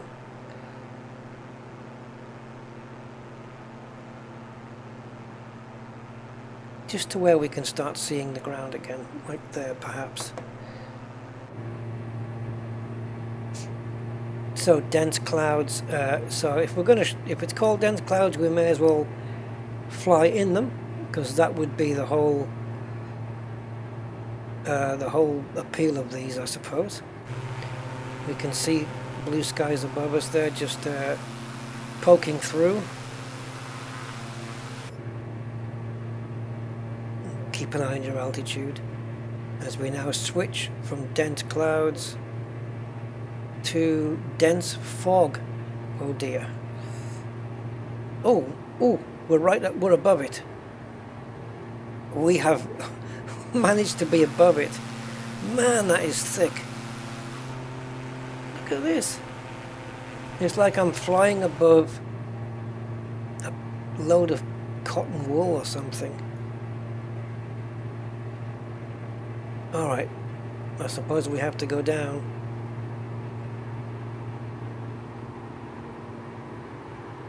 Should we slew down just to save a bit of time? I can never remember which trigger does which.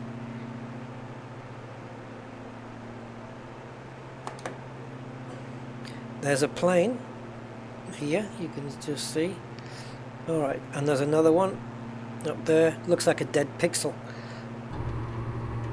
Talking of... oh, here comes the rain. I might end up being a load of dead pixels in a minute.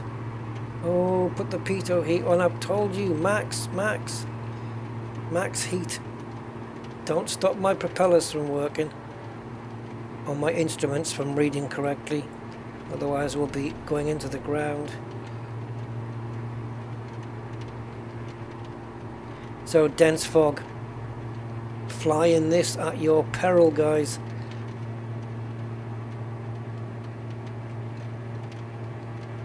It'll certainly be interesting. I'd like to try out some of these scenarios when I'm not flying in the on-air missions, where you kind of have to use the real weather.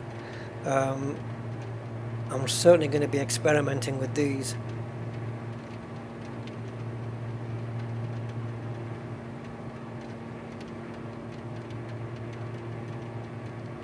Yeah, I mean, I would have, I'll be honest, I would have bought this anyway. If, you know, I mean, if they hadn't given me a copy, I would have bought it anyway.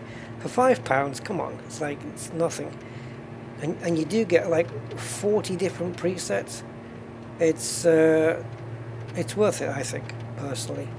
That's my honest opinion. Desert conditions then. Okay.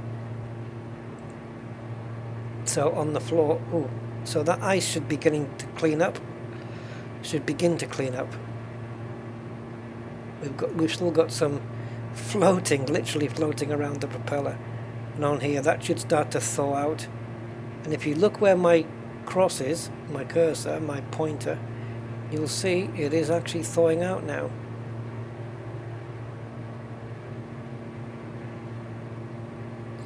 There you go. The ice melts off. And so it should at 36 degrees centigrade. So it should. Oh, this plane feels so calm now. Let's have a look out. Yeah. This is climate change, guys. We are literally affecting climate change. 36 degrees, desert conditions in the UK.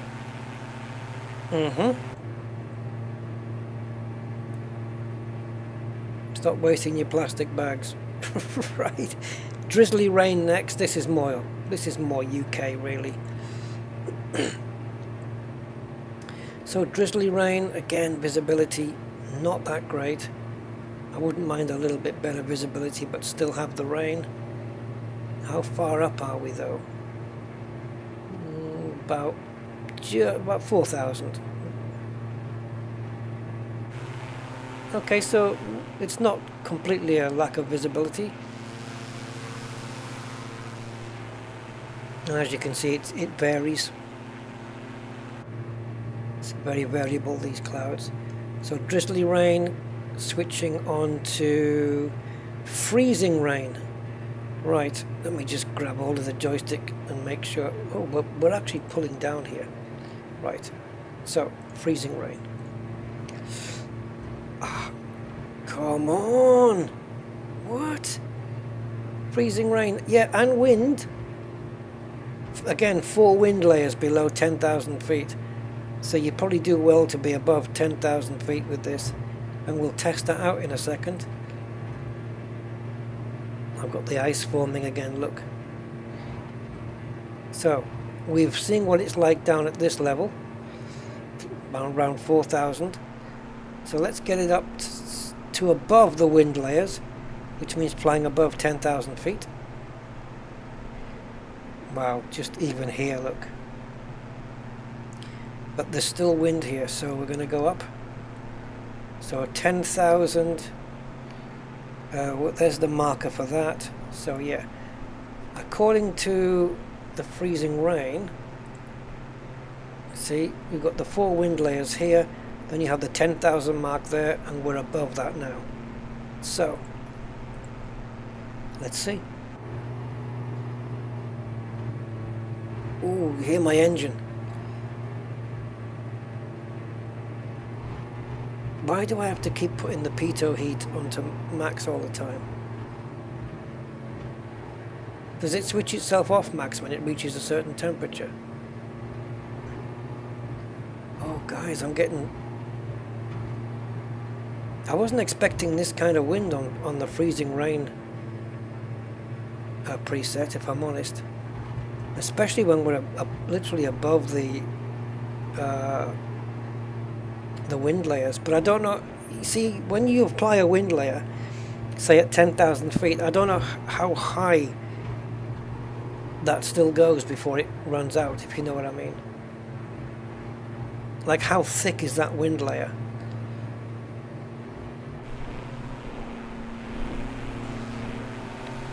But do bear in mind, guys, I am flying oh god, a lightweight small aircraft, and I would hate to have to put up with this in reality. Let's go to, oh god, the next one's called Heavy Rain. Here it is.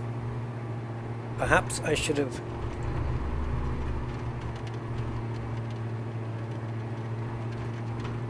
Oh, look at the rain, man. Can you imagine having passengers on board? Or it's actually, I'm not getting battered around so much with this one. The freezing rain really threw the plane around. This one, I can keep the plane stable. It's getting buffeted, but it's not anywhere near what it used to be in that previous preset. Yeah, it's not bad. I could probably... This one's... take a look at this one though. It's got five separate wind layers between 10,000 feet and the ground. And we've got 3 cloud layers. Precipitation at 60, and as we know, if you want to program one into yourself, 10 is the maximum you can put in. But we've got 60 on this one. And that's what gives us all that heavy rain, really heavy rain. Okay. Well, it's called heavy rain, so stands to reason. Next one would be High Level Clouds V2. Oh, we're over the ocean. Oh, well, slightly. Ocean, the sea. It's probably the North Sea, this. Didn't even know. For the last couple of presets, I wasn't even able to find out. But yes, these clouds are high level. 20,000 feet. 20... looks like 25, 26, 27,000 feet. And there's also a small cloud layer, by the looks of it, at around 4,000. I say small because I can still see the ground, so it can't be that bad.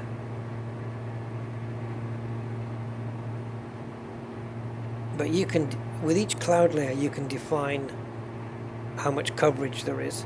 So we've got 55% coverage on the top layer, then we've got 49, and then on the lowest one the coverage is set to 0. Now if I change that, let me see if I change that. Has it changed here?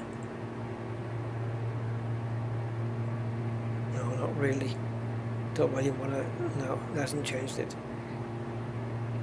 Okay, so that's high level clouds. Next one then is hot and humid. Oof. I remember this one. High clouds on this one, guys. Seriously high clouds. We have a cloud layer at 40,000, 41,000, and one at around 53,000 feet. Yeah. I don't think we've got any planes that are going to get higher than that. So no matter what you fly, you're going to have clouds above you. And the temperature is 34 degrees, so we have plenty of heat. So Here, Humid Storms coming up now. In 3, 2, 1.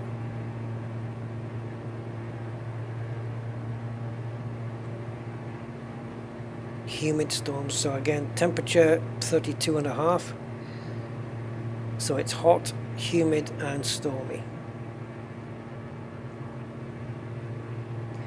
I don't know if just by flying at a certain height I'm showcasing this off, because it's not, I'm assuming it's not going to just be like grey like this the whole time. It's going to very much depend on the altitude you're flying at, the part of the world you're flying at, because look, there's breaks in the cloud there. It's going to be different every time, isn't it? We take a look outside.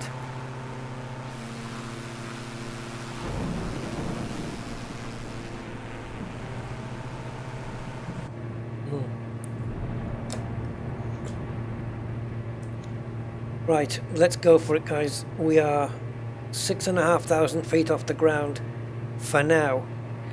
I'm going to switch this one to hurricane. Hurricane conditions. Don't expect me to stay in the air. Oh, wait a minute. Hold on, before I do, guys. We may have a break in the clouds here. Yes, there you go. You see, it's not always grey. Got a nice break in the clouds there. And you can use that now. You can just say, right, let's get below these clouds, and we can just follow them down so we can maintain some decent visibility. And they'll, you can guide yourself down to where you think you should be. But I want to be, what am I now, 5,700. Okay, I'm just going to slew myself a little bit higher, because I think I'm probably going to need a little bit of height to give myself a fighting chance here. 8,200, yeah. Okay. Hurricane conditions in 3, 2, 1. Oh, it looks fairly calm. Oh no. I'm trying to fly straight, and I'm trying to fly level. Outside. Yeah. Oy, I'm upside down, guys. Oy. Pull back, pull up. Look. Oh God, we've just hit the roof. Please fasten your seat belts. We're upside down. We're heading to the ground. We're upside down, and we're heading to the ground. Okay, we're now the right way up again. Oh! Jeez, I nearly went through the windscreen.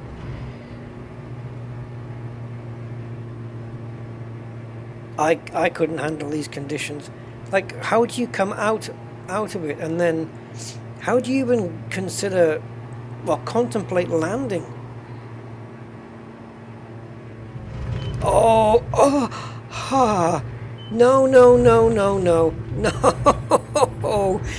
Oh my God, I'm in the back seat, and then I'm at the windscreen. It doesn't even simulate the fact that I might be wearing a seatbelt. It's just pushing me. Oh God, this is frantic. I've dropped like 2,000 feet in the last few turbulences. My engines are at maxing, and I'm just trying to gain some altitude so I don't just plummet into the ground at some point. And do you want to see how many wind layers this has got? Okay. I'll probably crash just showing you. Which way's up, guys? Oh my God. The only way is up. Can you imagine, right, enabling, because I've got it disabled, aircraft stress damage and stuff. You wouldn't last 10 seconds in this plane. What's this going to be like in a Dreamliner or a 747? Okay, before we crash, look at the wind layers, guys, from 40,000 feet down. So there's no way out of this. There's no way out of this. Each one, I don't know what speeds they have programmed here, but oh my God. It's making me sick just flying the damn plane, the virtual plane. Oh God, the speed. That was a tailwind then. Look at the speed. Look at the speed it's pushing me to. 260, look. That's a tailwind. Oh, pushing this plane to way faster than what it should be doing. Guys, it's falling. Oh, it's falling. I can't control it. Landing gear. No, you can't put the landing gear out in these winds. It will snap it off. We're less than 1,000 feet. We're going to hit the ground. I mean, there's no two ways about it. God. If you think you're an experienced pilot and you want a bit of fun, maybe it's worth it just for this preset. Managed to gain altitude while I can. Every opportunity where I'm not getting buffeted around, I'm trying to just gain altitude. Trying to claw some back before it throws me down to the ground again. Oh, no, no, no, no. I can't be doing with the in and out bit. I've dropped the landing gear, guys. I've dropped the landing gear. Dare I even put the flaps out? We're not going to land. We're not going to land. See, this is why I wanted to that's why I wanted to do this one last. Okay, fun's over. Reset. And as if by magic, we're back in the air again. Just flying a little bit over Gatwick. Clear skies. Hurricane has gone away. And let's see what the next one is. Wow, that was heavy. Okay, so the jet stream, I'm not going to use that one because we need to be about 36,000 in the air. So light fog. The jet stream is for people with the, you know, flying those big jets, and we don't have one at the moment, so we're not going to be able to make use of it on this occasion. So light fog, we seem to be above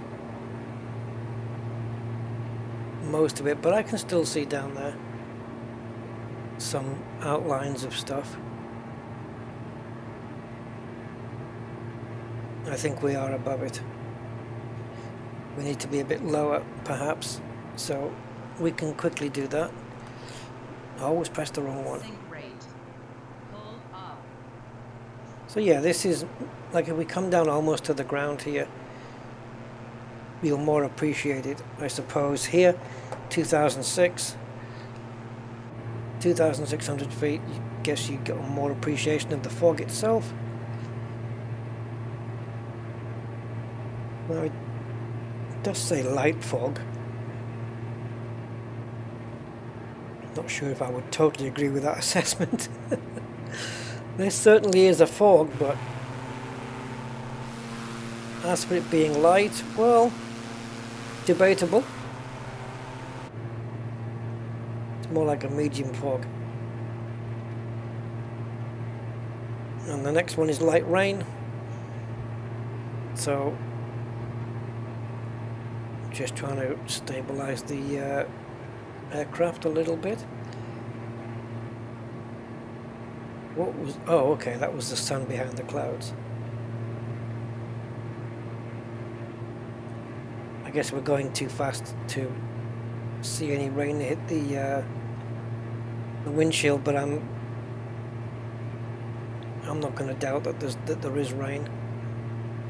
And we did get a little bit of buffeting there, but it settled down. So it just looks like a crappy day. And look at all the differences. Look, you've got grey skies, but it's kind of bright where the sun is. Then there you've got really dark skies. And then over there, well, it looks even a little bit inviting. A little bit bluer over there. So very, very varied. And we need to gain some height at a quicker rate than this, because otherwise we're going to be in the ground. So let's get it back up to around 6,000–7,000, something like that. And we can plug in the next preset, which is low and breezy. Oh god, I've just come high up. So there we go, low and breezy, I guess because the clouds are low, indeed, ground level-ish. There's other cloud layers up after 50,000 feet, but as you can see, I don't think you can just see these ones up here, but they're not going to really affect anything. So visuals wise, we're going to be flying at this altitude anyway, aren't we? More or less. A bit below or a bit higher. As you can see, the clouds are lower than us. And I do feel a little bit of buffeting on the plane. So it is, now you can see it, a little bit breezy. So low and breezy obviously means low clouds and breezy, and that's exactly what we're seeing. And yeah, just what it says on the tin. Next up, low level clouds, really low level.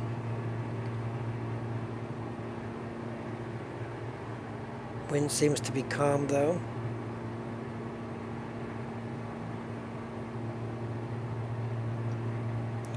Just adjusting my trim.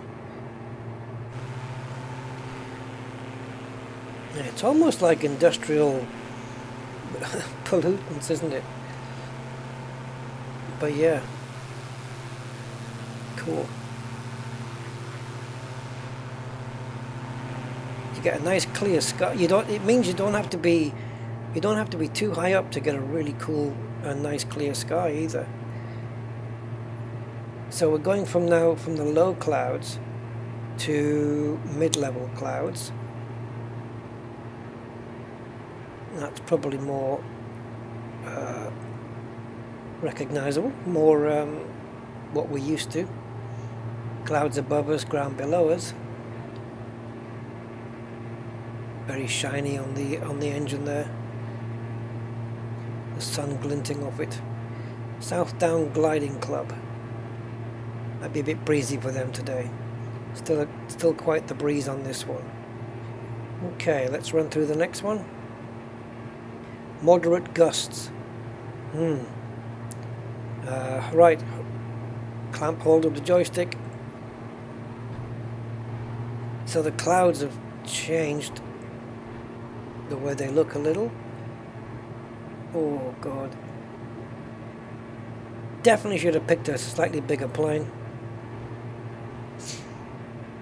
I mean, I'm sure some of these presets in an Airbus is going to be like the Airbus isn't going to get thrown around like this one.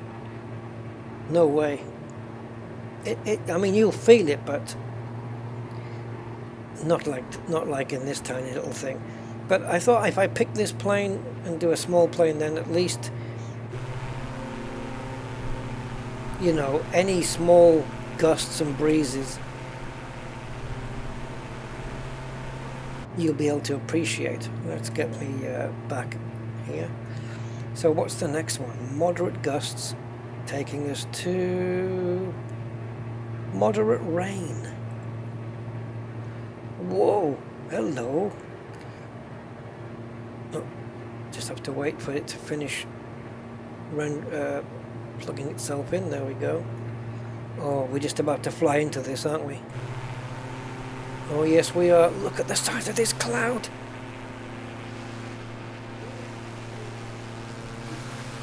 Monster cloud. And we're about to go into it.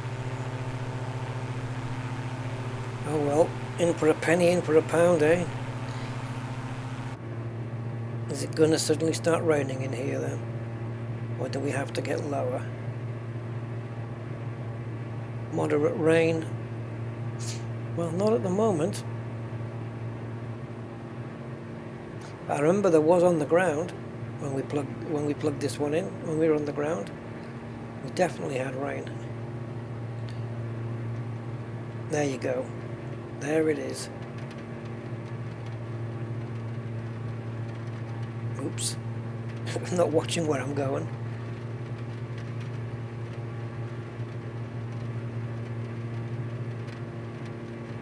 So no argument from me there. Moderate rain for sure.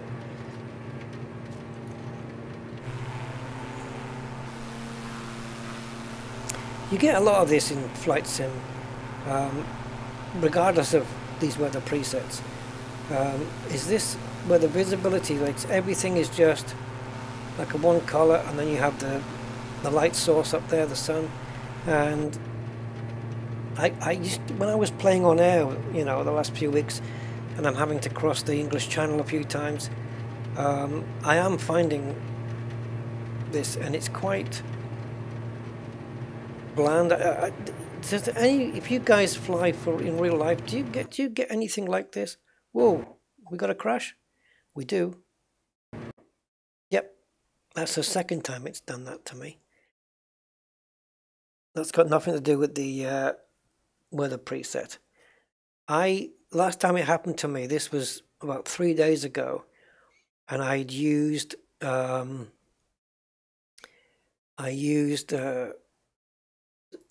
sim rate, where I speeded up the sim, and I put it down to that. I thought it was sim rate that caused it, and then I flew subsequent flights with the simulation rate set to 4 times the speed, and it didn't crash.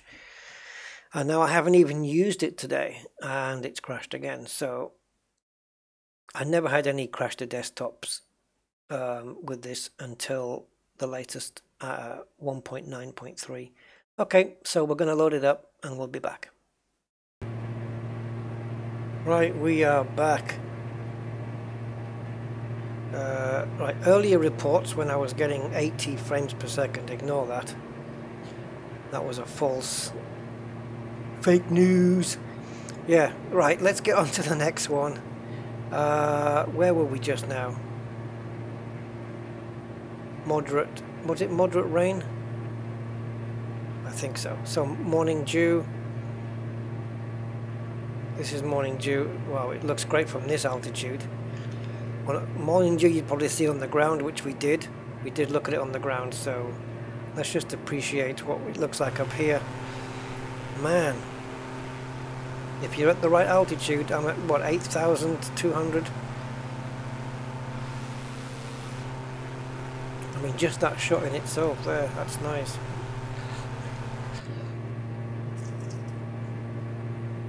But that's what this preset's called for whatever that's meant to describe. Let me see if I can just find morning dew in the manual here. I want to see how they describe it here.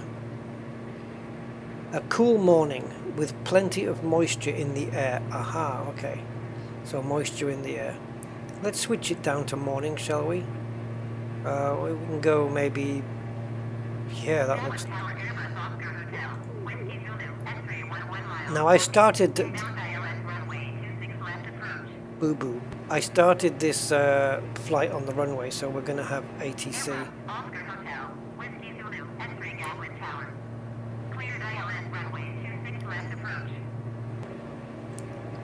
Right, so 7:30 in the morning.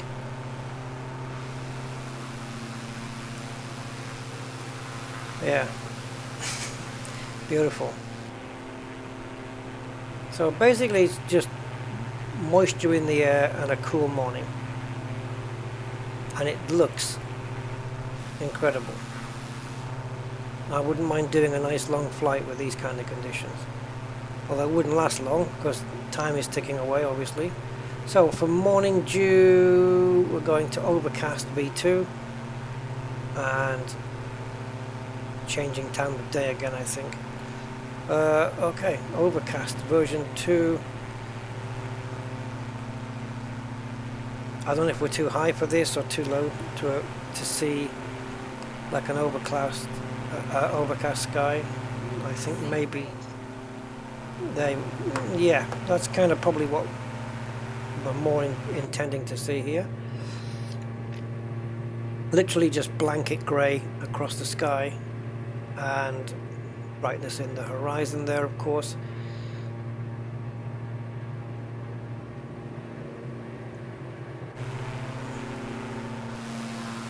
And oh, we've got I think that's Gatwick.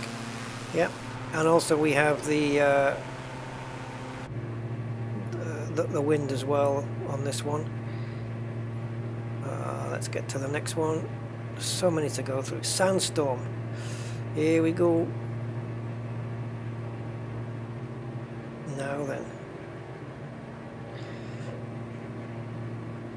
Where do we need to be here? What are we at? 4,000. Do I need to be inside this meringue of clouds? I think so. But I'm pretty low. I'm 3,500. Don't really want to drop it down too much.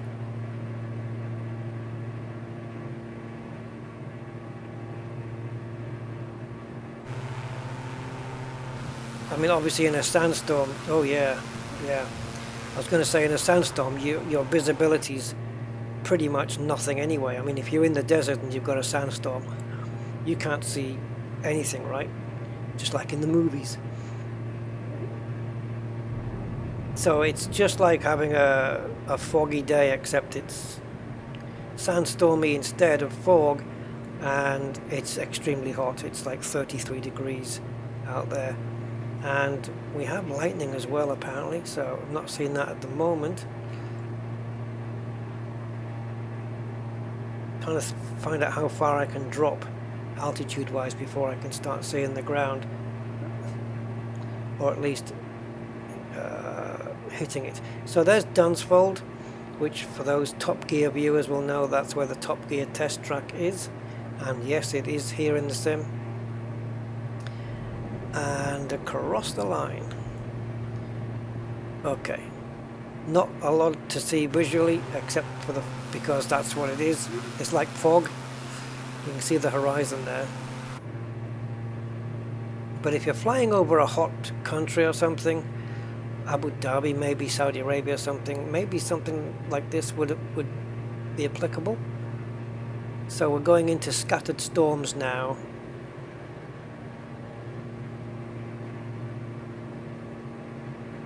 So scattered storms obviously means you may have pockets of storms. Again, visuals just look stunning. I've noticed this lighting here like you get here, but I've only seen it like this in the UK. Perhaps it's just coincidence that I'm flying more in the UK than anywhere else, and I'm not really noticing it because I'm not flying at these times and these conditions like in France, because I've flown over France and Brussels and Germany as well using the on-air package. But this kind of lighting that you see here, I've seen it over London. There's the Top Gear test track, by the way, in case you were interested. So the bit where he says "and across the line" is, I think it's here. Where's the last? Yeah, here. There, that white line. And across the line. And then they come down here and they do this, don't they? There's a plane there, which as you can see is just a block of clay. But yeah. Oh, maybe we can see the Stig going round already. So, awesome view out front. I mean, tremendous. And it looked like there was a storm in the back there. In the background there. Okay, scattered storms visually looks great. Snow flurry. Yeah, suddenly it was winter. Let me just do an extreme turn here. I have a curiosity. I have a curiosity to see what that racetrack looks like in the snow. It's not a racetrack. I mean, it's used as one, but it's actually an airfield. So yeah, they race around here, then across, and then it's around that tight corner, then through, then back up here, maximum speed, across here, and then it's the turn in, and then the turn in, and that white line there across the track is when Jeremy says, "and across the line," right there, start finish. That's where they set off in the reasonably priced car. So yeah, snow flurry. Let's take a quick look from the outside.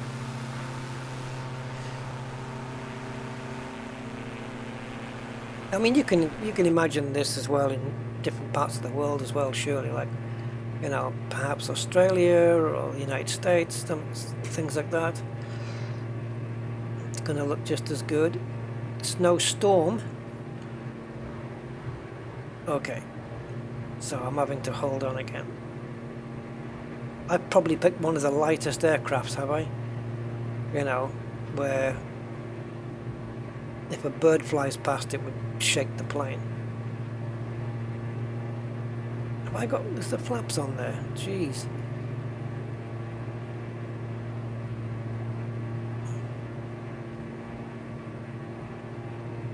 That was because I started off on the runway and I just slewed the plane right up in the air. So Snowstorm is doing just that, and I'm too low. But this is, look at this, I'm getting thrown everywhere. Whoa, hello.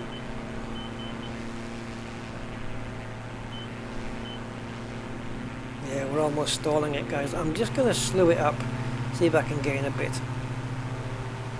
Oh, look, double rainbow. You see that? 2 rainbows. Oh, that's nice.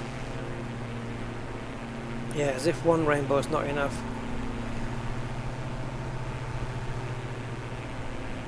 Where's the pot of gold? Ah.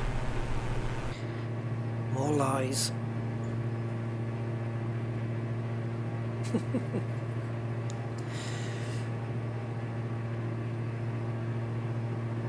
Just like in real life, does the rainbow start to disappear the closer you get to it? It looks like it is doing just that, to be honest. Like, you can see it across the water still, but not above and below. And the closer you get to it, the more it's going to vanish. It teases you. Right, so that's a snowstorm. Ooh, my plane is lifting up.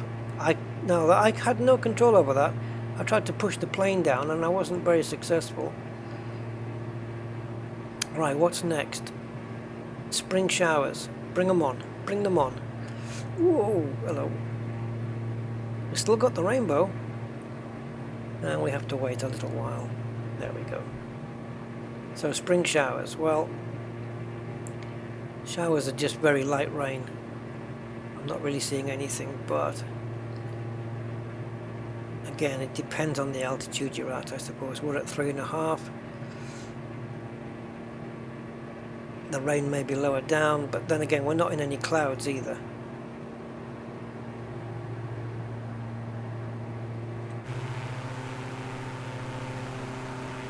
Yeah, I guess we'd have to fly over there, which we can. Just pitch it down a bit so we can see where we're going. Because I think if we fly into here... Oh, it looks like the double rainbow is made from one arc.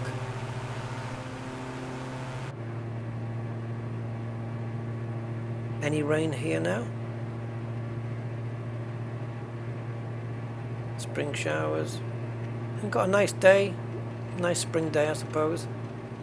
Oh yeah, there's the rain, look. I could hear it before I saw it. Yeah, I could hear it before I saw it. I'm going to switch it back to April. There we go. April the 7th. Gone back in time.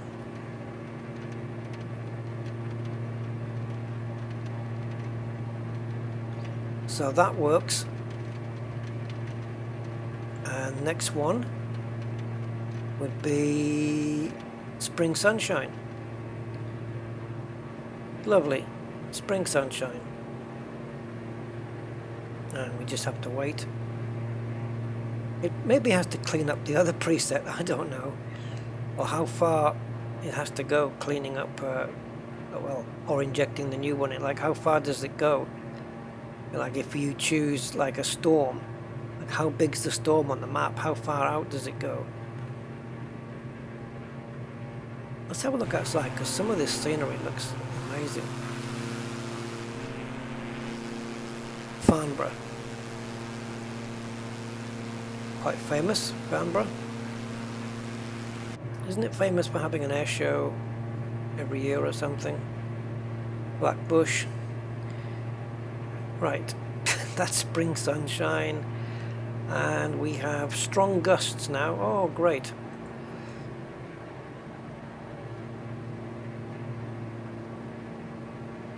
Just wait a few seconds. So strong gusts.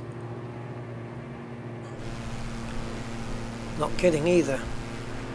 The weather stayed okay though, hasn't it? The weather stayed pretty nice.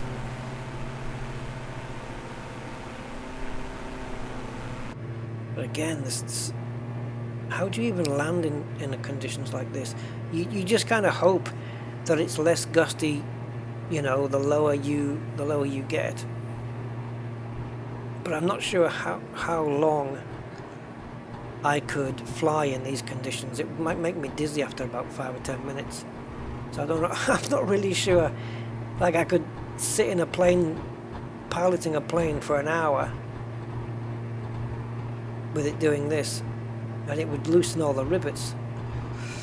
Right, next, out after strong gusts, we have tropical rays.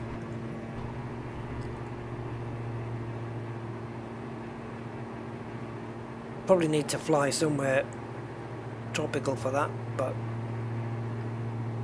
South England will have to do. Nice clouds, nice cloud formations in this one.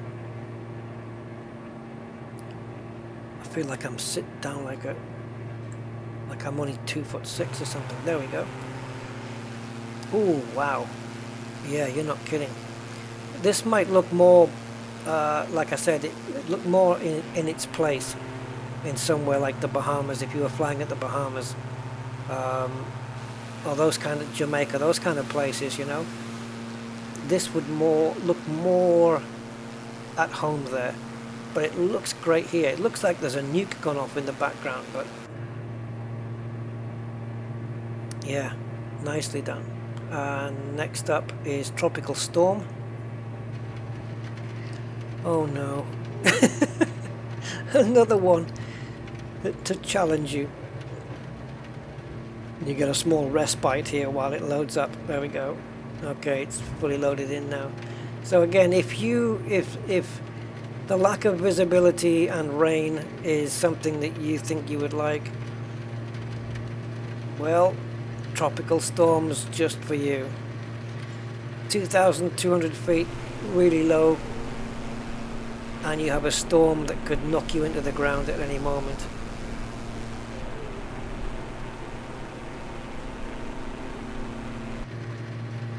I don't know how high up I'm going to have to go. Probably around, what? Let's have a look. About 10,000 feet maybe? Because we've got wind layers, 5 wind layers, and then we got a cloud layer, ground level, and one that's around, I would say that would be around, what, 8.5, 9,000 feet. And I'm really low to the ground, so if we can slew up to around that 8.5, 9,000 feet, maybe we can just get above it. Well, there's the 9,000. Let's keep going. No, we can't get above that, but if we go down to around 9,000, are we still getting buffeted around? Yes, we are. We are indeed. Look at the reflection on the glass having to. Oh, it's worse here, guys. It's worse up here. I was better off down there at 2,000 feet. Because up here at 9,000 is killer. Absolutely.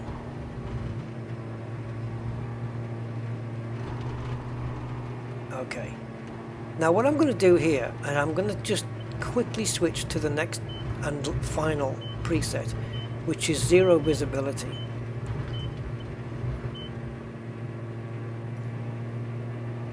Try and get the plane. Let's just wait for it to do its thing. We're already icing up.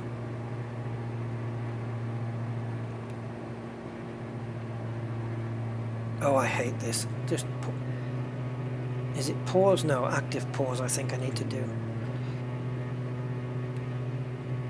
Just to keep the plane still while I press the buttons. Okay, so zero visibility. Clearly it's not zero visibility because we're high above it. 8,000. So for speed's sake, we're going to go down.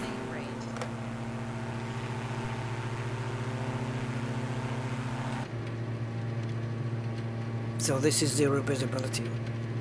I didn't realize there was rain on this one. Oh yes, yes, yes, there was. I remember now. Yes, I remember the picture. So I'm going to slightly change this. We're going to sit in an Airbus on the runway at night with zero visibility and try and take off. Well, we will take off, but just want to see what it looks like. So 3, 2, 1. Here we are, guys. Zero visibility in the Airbus. Oh wow. You will need to fully rely on your instruments in these challenging conditions. You don't say. I wanted to start from the cockpit, but I thought, meh, this looks so good. Oh wow. How good does that look? My goodness. Right. I'm glad I've got those lights, I tell you. I wish you could look inside the plane from... Oh, so we've got rain. Oh, look at the view. And all that's just from the lights as well, eh? So if we turn off... I don't know. We got this in takeoff. What will be the big one? Strobe, or if I turn off those three, what do we get now? Yeah, see? And don't forget, this is the A320 NX 0.3.1 version, so it's fully up to date as far as it can be in terms of accuracy. It's not quite study level yet, but it's certainly damn well getting there. Wow. That lights up the runway, something chronic. Now look at this. What I love about this is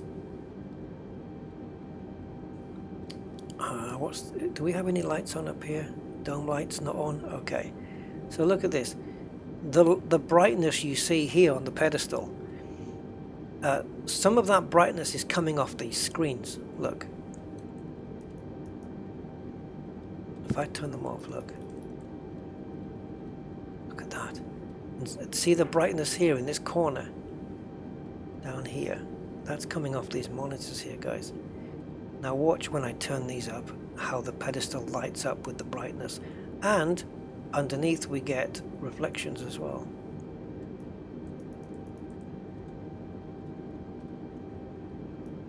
I don't know why there's a self-test. But look how the pedestal is just lit up because of it. Not sure why we're getting a self-test. I didn't turn them off. I only turned the brightness down. But I guess, yeah. Right, cabin check and TO config check. A test. So we need to do that. So the cabin check, I think, is it this one that we have to click to do that? Yep, it's happy with that one. And takeoff config just to make sure. Okay, it's happy with everything. What?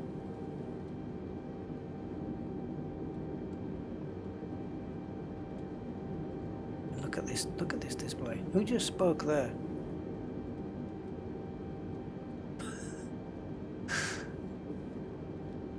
Alright. Well, let's give this a shot. It's raining, it's foggy, and we need to get out of here. Oh yeah, now, the reason this message is up here, disable ignoring weather at this airport, is because if I don't, then I can't request takeoff, and if I did, they would deny it.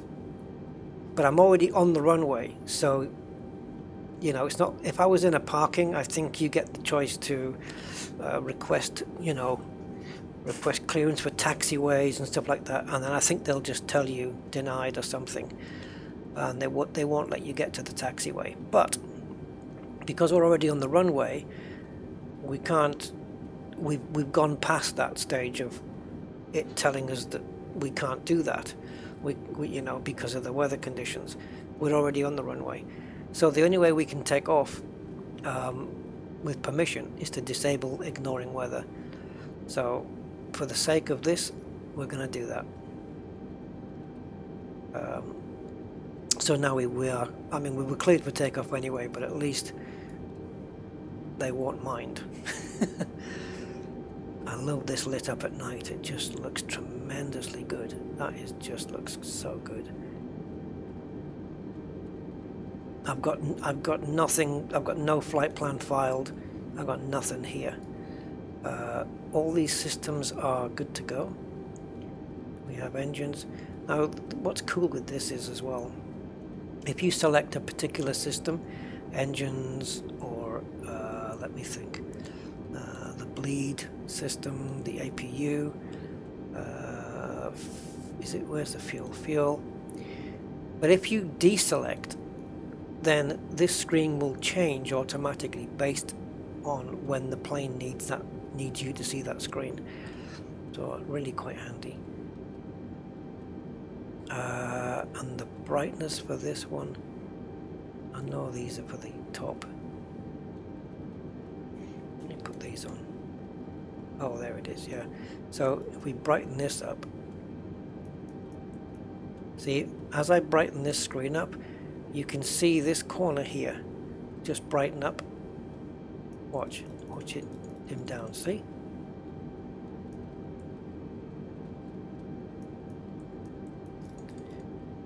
Okay, so I guess we're ready to go. Flaps.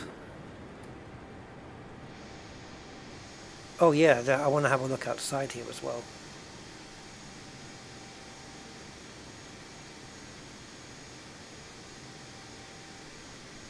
I mean, that's... I'm going to see if I can just grab a screenshot here, guys, right at the end. May even use it for the thumbnail for this video.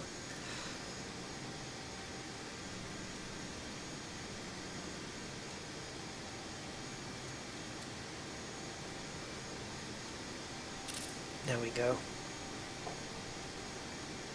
See if I can just grab one a little bit over to the side there. You don't realize, I think, how powerful these lights are until you're in conditions like this. Because in the daytime, you know, when it's all sunny and everything, you don't really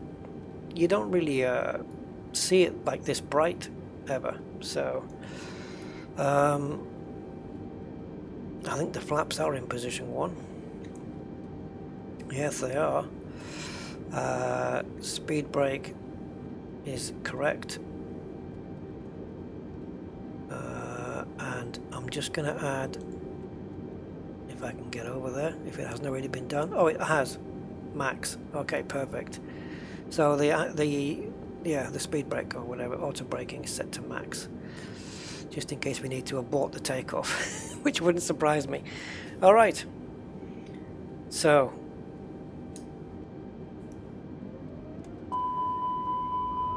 right, that's beeping because the takeoff has been inhibited because I'm holding the brakes in.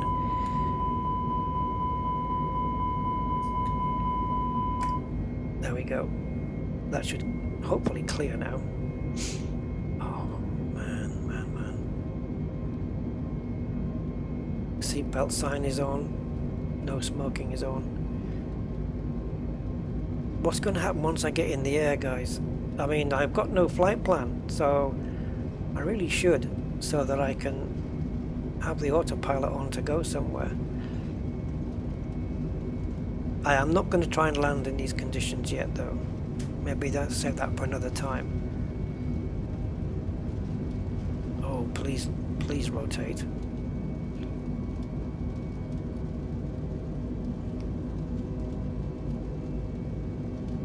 Okay, I think we're in the air. According to our instruments, we are indeed in the air.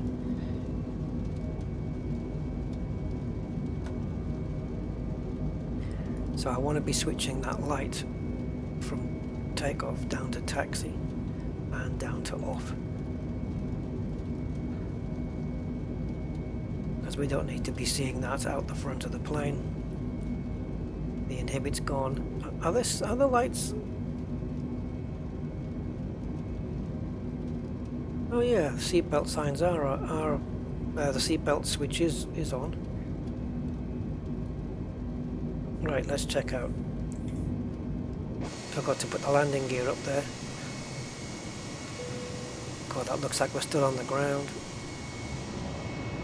Oh my god. Literally nothing. Like, not like, we can't even see. Normally you see city lights below, but nothing. I mean, this is purely instrument flying. That looks like a city lights, but it's not. It's a reflection of this dash. Yeah, intimidating to say the least. Now I could just put the autopilot on and have the plane fly level once I reach an altitude of something like maybe 25,000 feet, something like that, but and we're oh god, I've just realized that our climb rate is way too much. This should say around 30. That would be about right, I think. I'm just going to level this up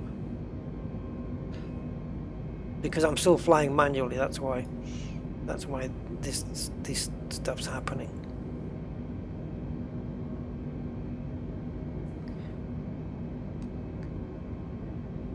Ooh, now then, what's happened there? Why hasn't that gone onto a managed? Oh, because it doesn't know what it's doing, does it? Okay.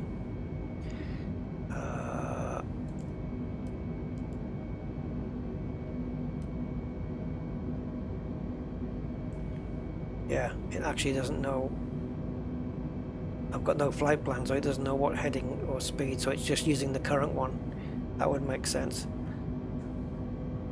Okay, I'm not touching anything at the moment.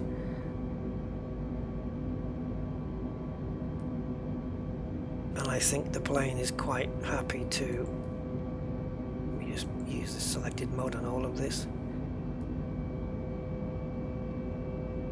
And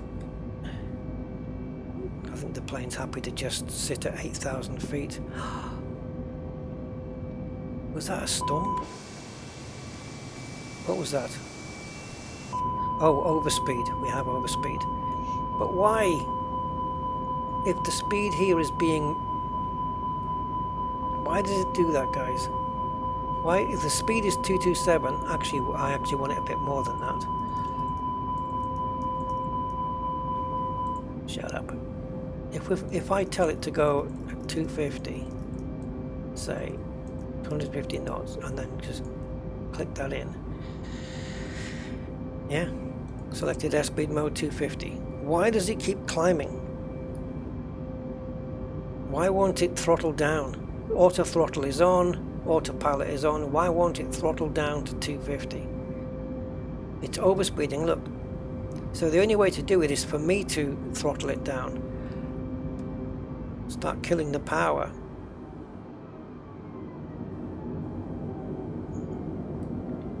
Maybe if the engines are maxed out, if the engines are on maximum, maybe the autopilot just keeps going anyway. But anything under maximum and the autopilot can take over. I'm just guessing. To be honest, I have no clue really. I want to turn this instrument brightness down a little bit because you don't need it that bright. Oh, those white lights is like we're going to get like a UFO's coming over. So will this just happily sit? See, now it's dropping altitude. Come on, stay with us. What's this? Why are these lights flashing on and off? Oh my god, this looks like I'm in a sci-fi movie.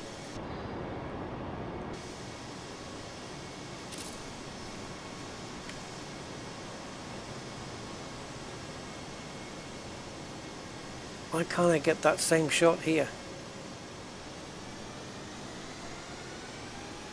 I'm taking some screenshots, guys, for obvious reasons.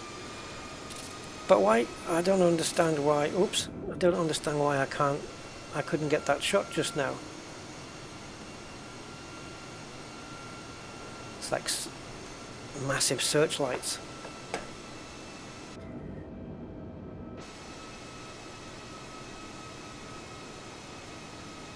Yeah, I had nice stars. Maybe it was just, maybe there was just a gap in the fog or something.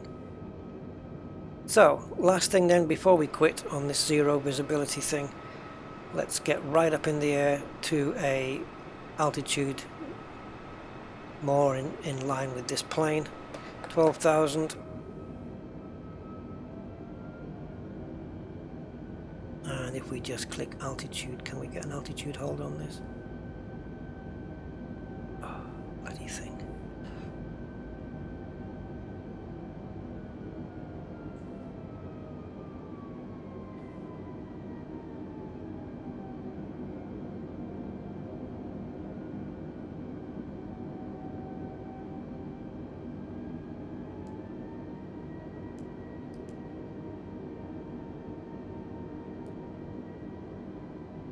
Where are we? Yeah.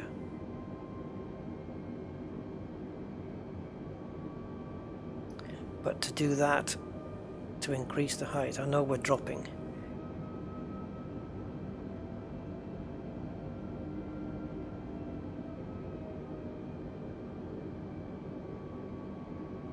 Sometimes with auto throttle, doesn't it need, like, if I've got the speed set to 250, but to go up, to climb, it needs to increase the speed. Will it do it with auto throttle, or will it maintain 250 as the max?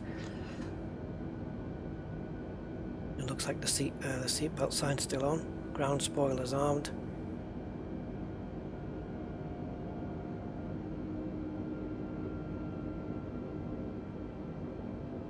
Now then, there you go. That's the shot I wanted.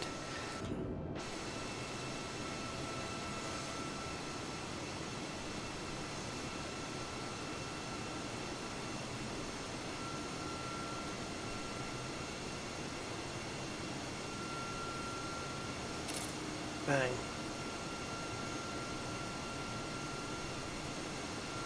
But look at them, like, just to maintain level flight, the angle that it needs to be at.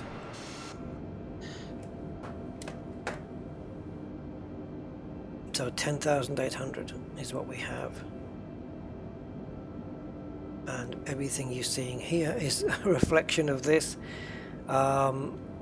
Even though it looks like a little city down below. But we can't see anything underneath, I don't think. Nope. Just clouds. Okay guys, so yes, that is Weather Preset Pro. Links to this software is in the video description.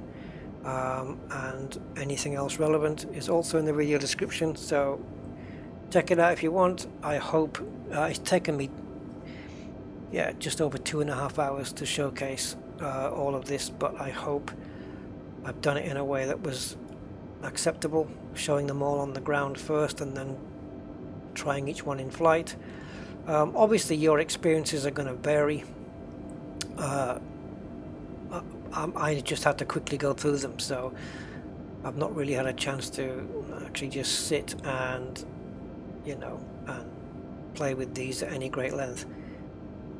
In fact, the first time I've used them is almost, well, I spent a few minutes before I started making this video, but not too much. So yeah, alright, so I will leave you with this. Oh, Southampton, yeah, that's one of the photogrammetry towns at least. That means that we're going over the English Channel soon. Right, so I will leave you with this and I will catch you next time. Thanks for watching, and I will see you on the next one. Bye for now.